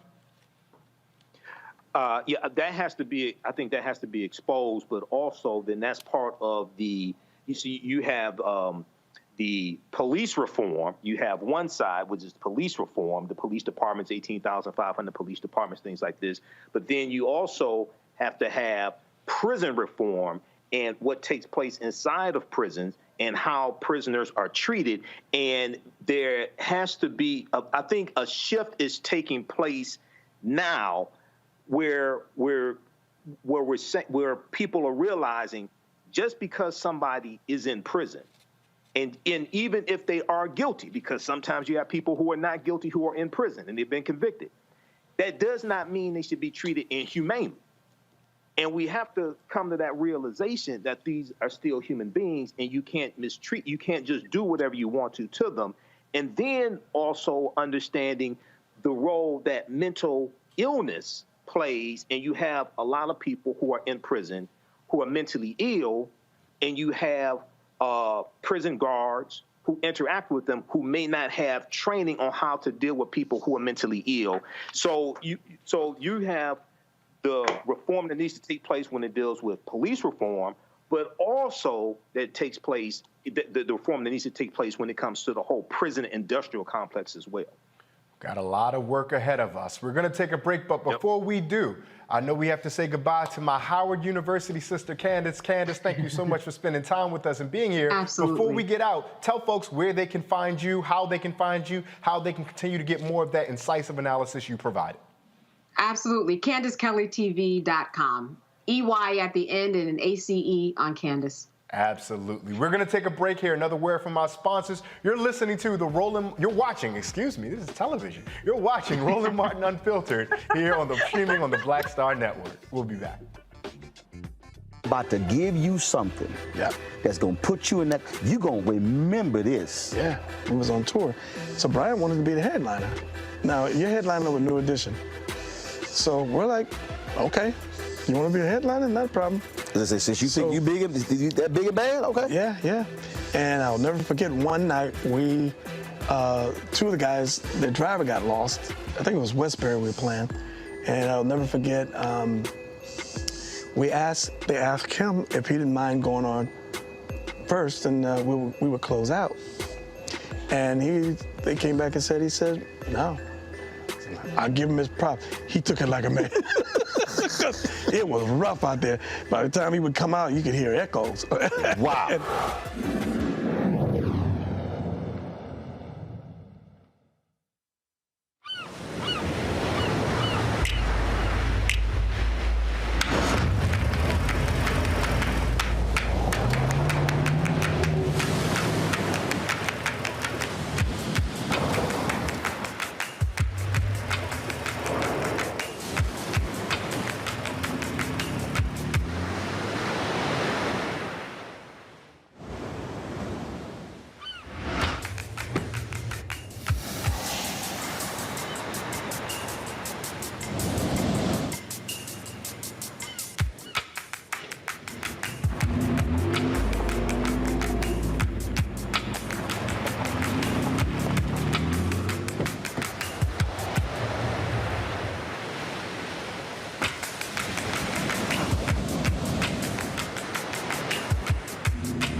Maureen is saving big holiday shopping at Amazon. So now she's free to become Maureen the Merrier.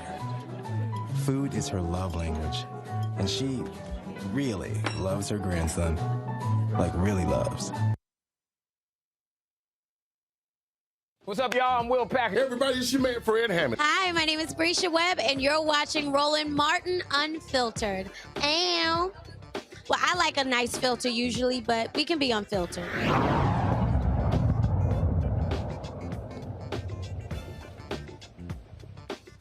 In about a week, I know most of us will be rolling ourselves everywhere we're going because this is gonna be a wonderful opportunity to have delicious food. There is nothing like breaking bread with people that you already know, and it's even more valuable when you use it to get to know them.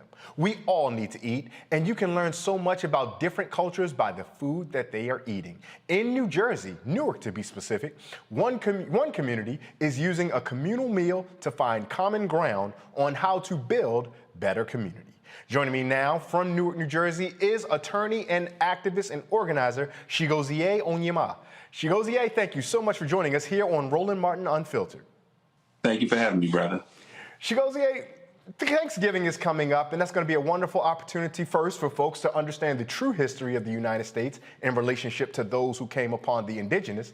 But beyond that, we also going to have an opportunity to enjoy good food, spend time, most of us, with our families. You are convening a meal where folks who might not necessarily be family to one another will be breaking bread. Tell us about that. Yes, sir. We are hosting a community meal on Tuesday, a couple days before Thanksgiving. And the hope is to bring different folks from the community, and by the community we mean the West Ward, bring different folks together to break bread, get to know each other, and to really try to deal with some of the challenges that we have in the city. Newark, like many other parts of the country, has been experiencing more violence. You know, just this week, I want to say it was on Tuesday, we had one of the most violent nights that I've seen in the city's history. There were about 5 different shootings, 8 different victims, and we think that bringing folks together and unity can sort of help us try to resolve some of these challenges that we've been seeing in the community. For those who may be unfamiliar to organizing, make the connection for us between eating food and stopping violence. Yes, I think for most of us, man, I think the main thing for us is that we want to bring people together in the same space. I think that one of the things that violence does is it tears our communities apart, right? I think it's much more difficult to be violent or to commit some sort of, physical harm to anybody who you know a little bit and your relationship is rooted in love. So if we bring folks together, if we create different spaces for folks to eat, to get to know each other, to break bread and build with their neighbors, we think that we can kind of reduce some of the challenges that we have, whether it's around violence. We've had a lot of different issues in our schools now. So we think we can kind of reduce some of those challenges if we put folks in some of the same spaces and give them an opportunity to get to know each other, talk to each other, and sort of talk through what the kind of issues that they may have had in the past, or maybe prevent developing those issues in the future. You talk about relationship building and folks knowing or not knowing each other. I'm thinking specifically about how the pandemic that we are trying to come out of, not completely out of, but getting back to life, might have complicated that even more. How do you think that this meal addresses the distance that was exacerbated by the pandemic? Yeah, man, I think, for the past year and a half, a lot of us have been apart, and we've experienced a ton of challenges. I know there's been a lot of loss. Me, myself, I lost my father. Different folks in the community have experienced loss as well. And, this is really the first Thanksgiving since the pandemic began that we can sort of think about some larger gatherings. And I don't want to say that we're beyond the pandemic by any means, but it is one of the first chances to bring our community together. And so we're excited about that opportunity to do so. Condolences to you on your lost father. We definitely feel awful about that, and we're grateful that you're able to use that as an opportunity to build bridges and make connections. Now, I was reading a little bit about the meal, and you guys are going to have traditional, what we would call black soul food. You're also going to have Latin cuisine and African diasporic cuisine and menu. For those of us who might not be so familiar, fill in the gaps on what Afro-diasporic cuisine might be. Sure. So my family's from West Africa. I'm Nigerian, and one of the things that we love to eat are things like jollof rice. So we're going to have jollof rice there as well, and we also going to have some Haitian food. We have a strong Haitian community inside of the West Ward, so we'll bring some black rice to the table.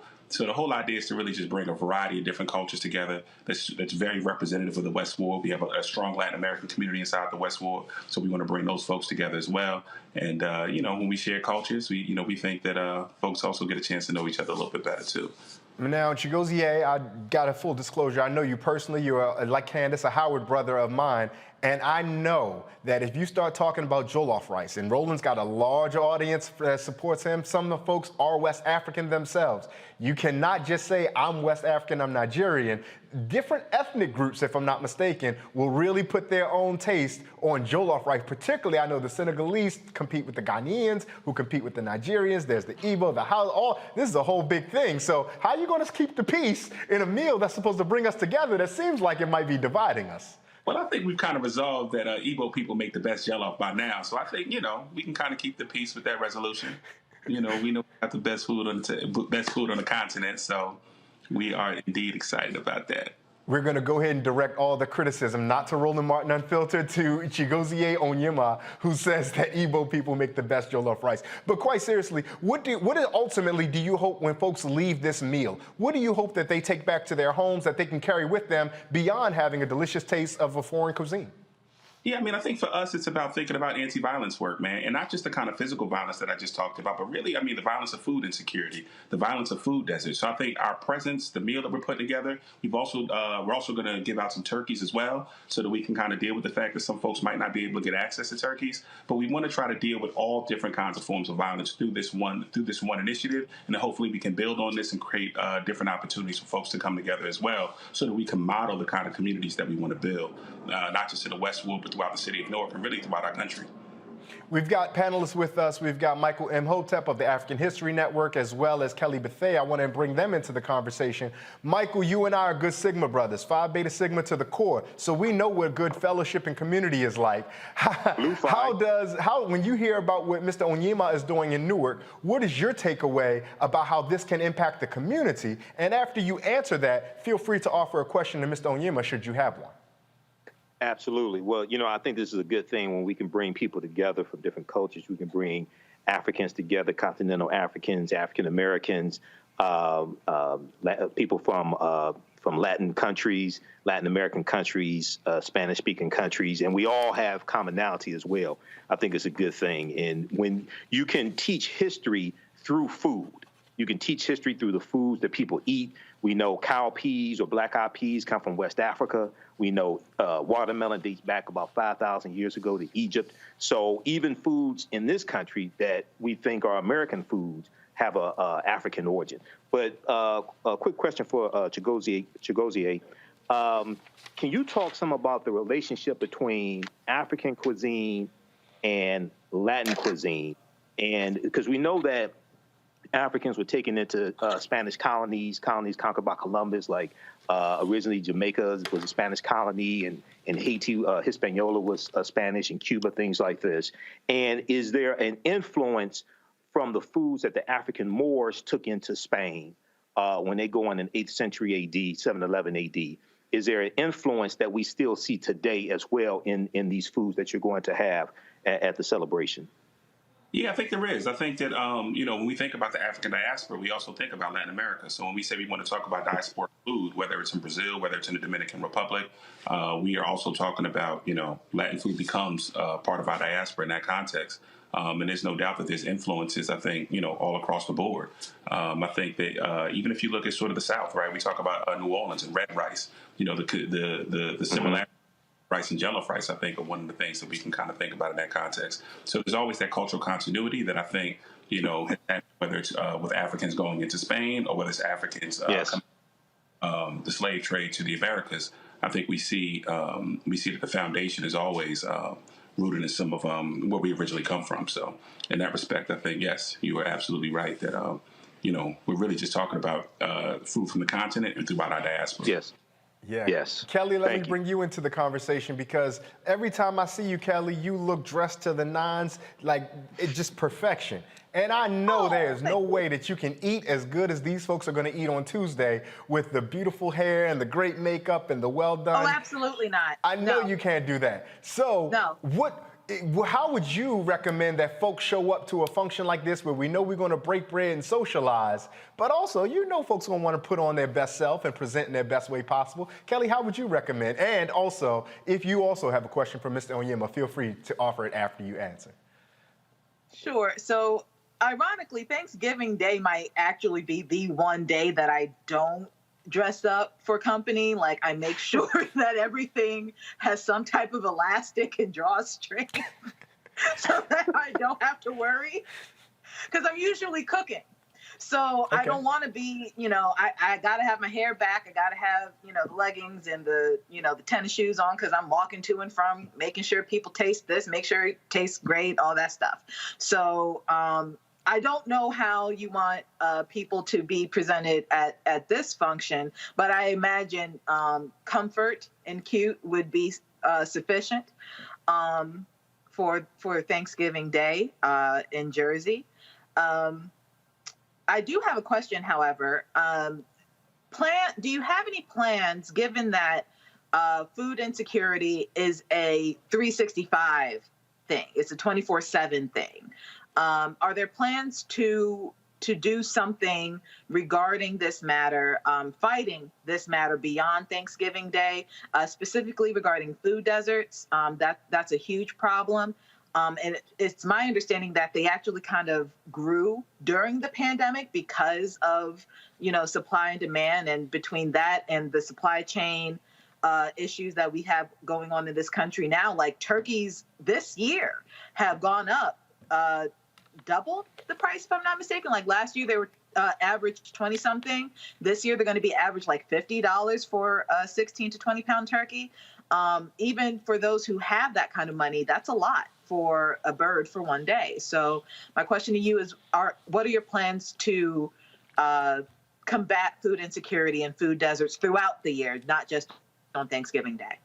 Yeah. I think one of the things that we need is, we certainly need grocery stores that serve healthy and fresh foods inside of our communities. I think the West Ward doesn't have I'm in the West Ward of Newark, and we don't really have a large supermarket. So I think for us, we want to try to bring one of those large supermarkets. And I think that we also have a ton of opportunity with regard to land. So, the city of Newark has experienced a ton of foreclosures. Not only because of the pandemic, but really still recovering from 2008, 2009.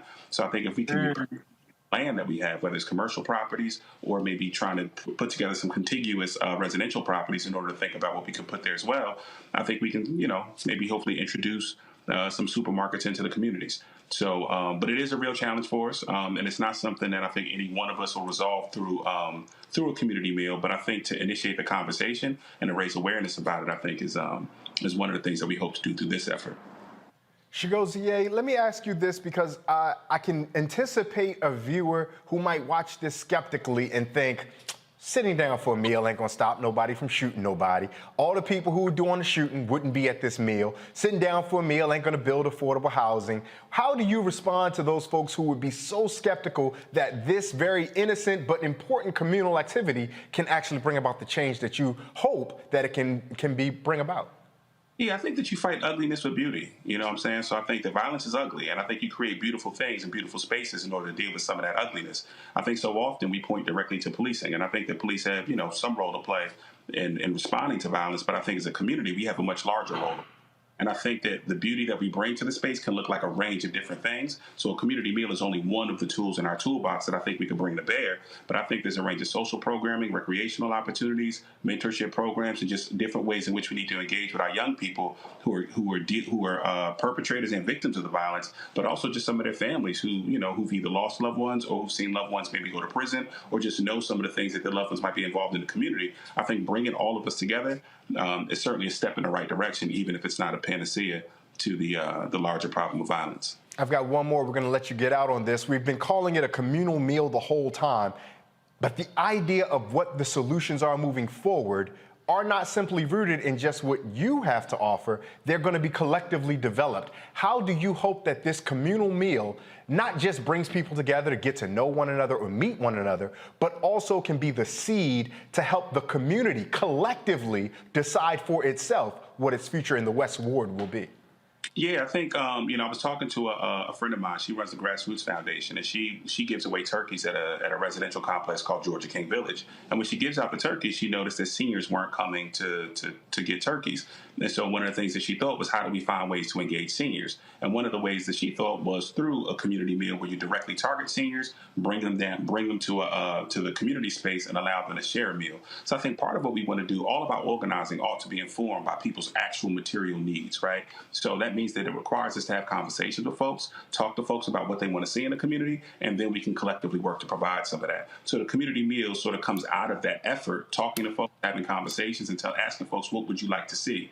And in that process, we've had folks tell us, we want folks to come together, have different kinds of conversations, and just create space for us. And so we're trying to create some space through this process. And I think organizing always has to come through that sort of grassroots, ground level effort to have conversations with folks and to try to make real the kind of things that we discuss.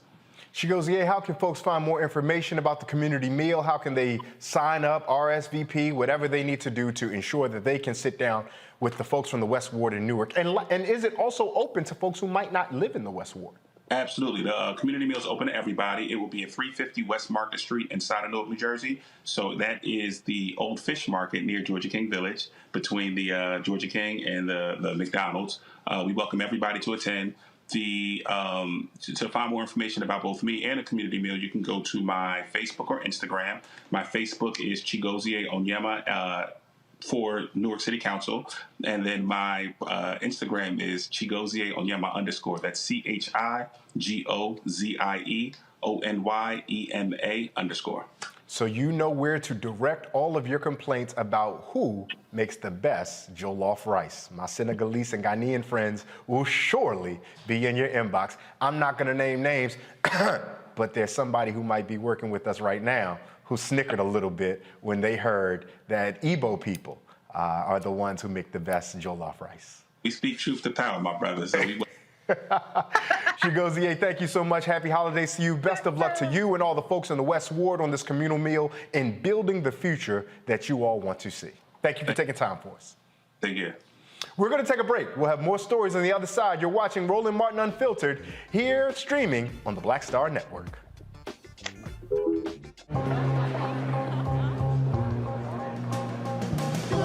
Are the stars out tonight?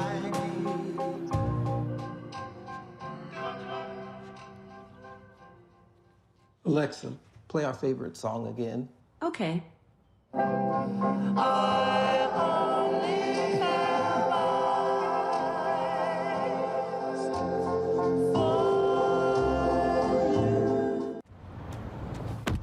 Oh, that spin class was brutal. Well, you can try using the Buick's massaging seat. Ooh, yeah, that's nice. Can I use Apple CarPlay to put some music on? Sure. It's wireless. Pick something we all like. Okay, hold on. What's your Buick's Wi-Fi password? Buick Envision 2021. Oh, you should pick something stronger. That's really predictable. That's a really tight spot. Don't worry. I used to hate parallel parking. Me too. Hey. Really outdid yourself. Yes, we did. The all-new Buick Envision, an SUV built around you, all of you. Betty is saving big holiday shopping at Amazon. So now, she's free to become Bear Hug Betty. Settle in, kids. You'll be there a while. Ooh, where you going? Hey, I'm Arnez Jake. Black TV does matter, dang it. Hey, what's up, y'all? It's your boy Jacob Lattimore, and you're now watching Roland Martin right now. Stay woke.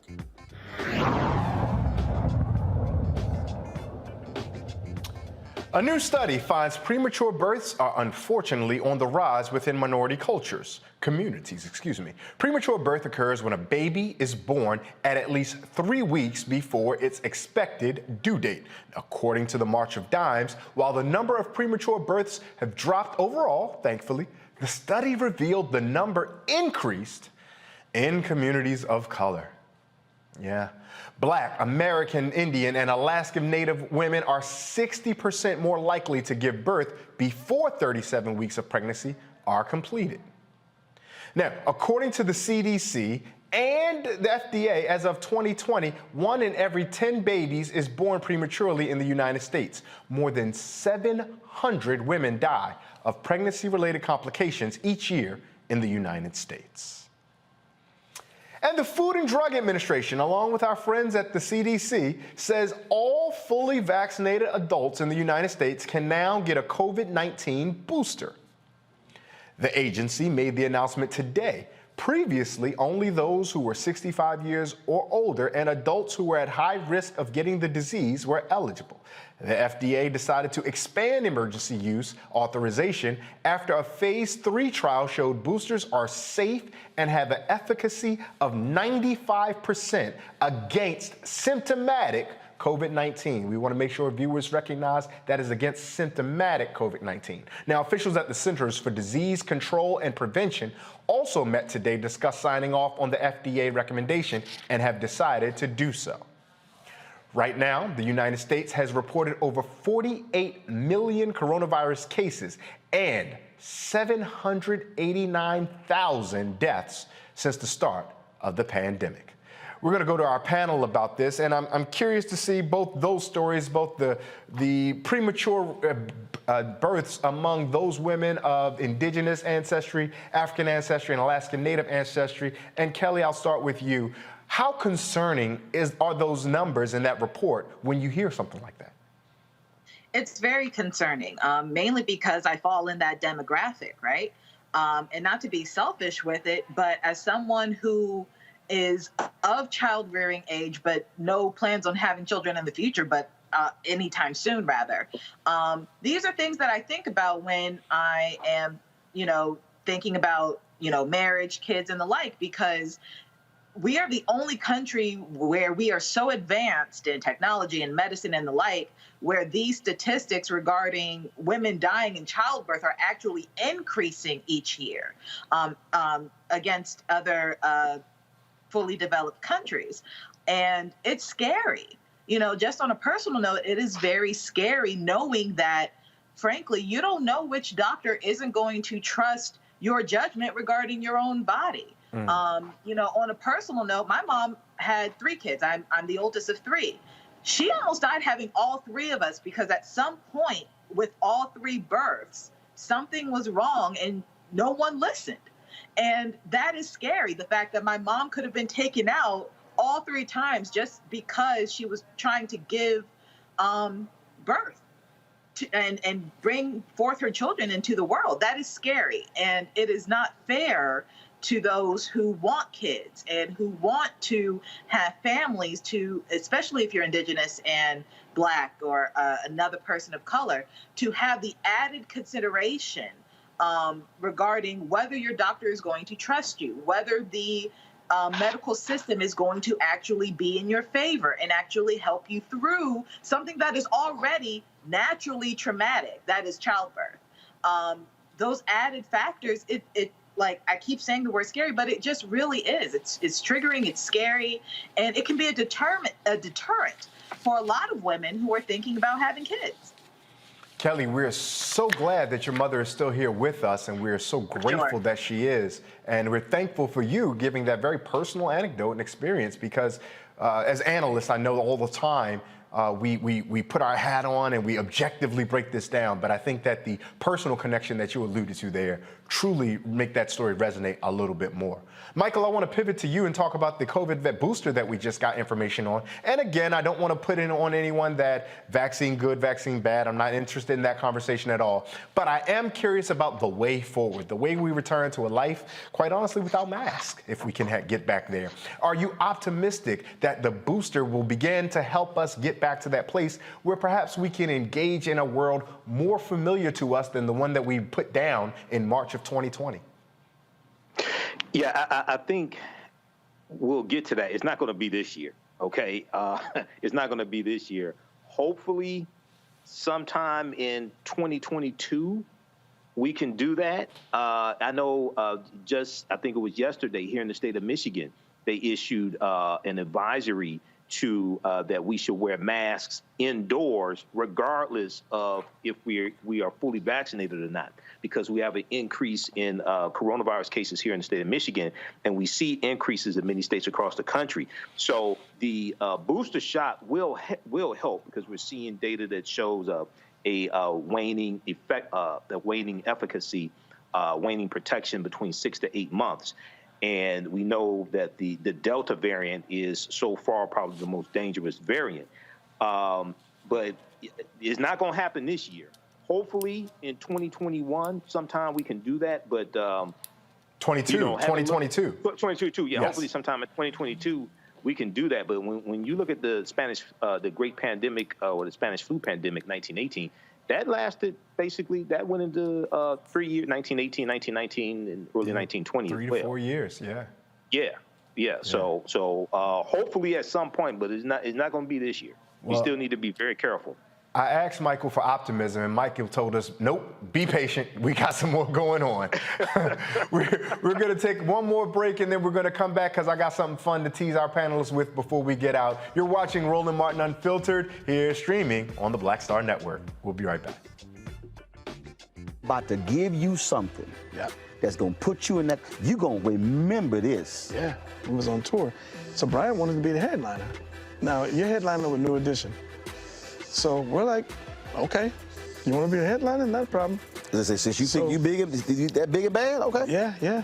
And I'll never forget one night we, two of the guys, the driver got lost. I think it was Westbury we were playing. And I'll never forget, they asked him if he didn't mind going on first, and we would close out. And they came back and he said, no. I give him his prop. He took it like a man. It was rough out there. By the time he would come out, you could hear echoes. Wow.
Are the stars out tonight?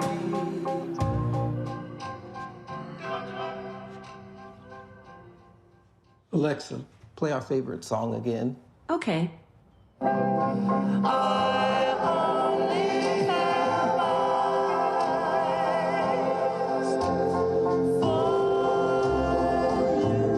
Hi, I'm Vivian Green. Hey everybody, this is your man Fred Hammond, and you're watching Roland Martin, my man, Unfiltered. Gotta make sure I give a big I'm sorry, thank you, you're kind, I appreciate you to our good sister Kelly for putting up with these two men in blue all day. You did not have a chance. You were just enamored with nothing but these Phi Beta Sigma lapel pins. You know, we tried to do it so cool without the necktie. You were so kind, you were so polite. Thank you for putting up with us. Kelly, tell folks where they can find more of your incisive analysis if they want to find and follow you. Sure. Well, I don't have a problem with Sigmas. My mom was actually a Dove in college, so I have a lot of Sigmas in my circle and stuff, so it's fine. I'm sorry, Sigma Sapphire. They were called Sigma Sapphires back in the day. I don't know nothing about that, but that's all I know. Anyway, you can find me on all social medias at Kelly Combs. That's KELLYECOMMS on Instagram, Twitter, Facebook, and my website is kellycombs.com. Magnificent. And Brother Michael, tell folks the same. Where can they hear you? How can they hear you? When can they hear you? All right. Thank you, Ray. Well, I'm on Monday through Friday, 11 p.m. to midnight Eastern Standard Time, the African History Network show on 9:10 a.m. the Superstation WFDF in Detroit, and Sundays, 9 p.m. to 11 p.m. Eastern Standard Time, visit my website, AfricanHistoryNetwork.com. We have the information there, and how to listen to audio podcasts. I'm on 10 different audio podcast platforms. Download the iHeartRadio app, search for the African History Network show. Follow me on Facebook, The African History Network, The African History Network. YouTube, Michael M. Hotep, IMHOTEP. And on Facebook, Michael M. Hotep as well on Facebook. Look, Mike, I'm not certain how long Sigma's going to run this show. So whenever we can, whenever we do, particularly here on Roland Martin Unfiltered, we got to talk our talk. Because when our good brother Roland gets back on Monday, it's downhill for Sigma's then. That's it for us here on Roland Martin Unfiltered. Thank you for joining us. And also, on a personal note, I want to thank everybody on the production staff that made this go as seamless as it is. You guys, or viewers, are used to how great and high quality programming of Roland as a host, but the production team made it so easy for me to jump in today, and I am eternally grateful for the entire team. If I name one name, it'll be one name too many, so I thank everybody and thank all of you. If you would like to show us some support so we can continue to bring you the stories that matter, bring them right there to you. You can donate to Roland Martin Unfiltered on the following platforms. At Cash App, Roland Martin Unfiltered, RM Unfiltered, on PayPal, paypal.me, R Martin Unfiltered, Venmo, RM Unfiltered, Zelle, Roland at RolandMartin.com. Look, man, you can give Roland your money. There are plenty of ways. You see the screen, right? So make sure that you continue to do that so we can continue to reward the staff for their hard work, for their great production capacity, get more and diverse technology, build this out more so we can continue to provide the news that you only hear right here on Roland Martin Unfiltered. Be sure to download the Black Star Network app. It is available everywhere. The Black Star Network app is available everywhere. You can find it on your iPhone, Apple TV, Android TV, Roku, Fire TV, Xbox One, Smart TV, down the street with your cousin, over at your granny house, in your auntie's backyard. You can find it all those places. I'm Ray Baker, and it has been my pleasure to spend this Friday evening with you. I've had a bunch of fun. It is my sincere hope and belief that you also have had a bunch of fun. Thank you so much to Roland for giving me the opportunity to sit in with his audience this evening. He will be back on Monday, bringing the funk as he always does. And in parting, let us remember the words of the Yoruba proverb that if we stand tall, it is because we stand on the backs of those who came before us. Good night and have a great weekend.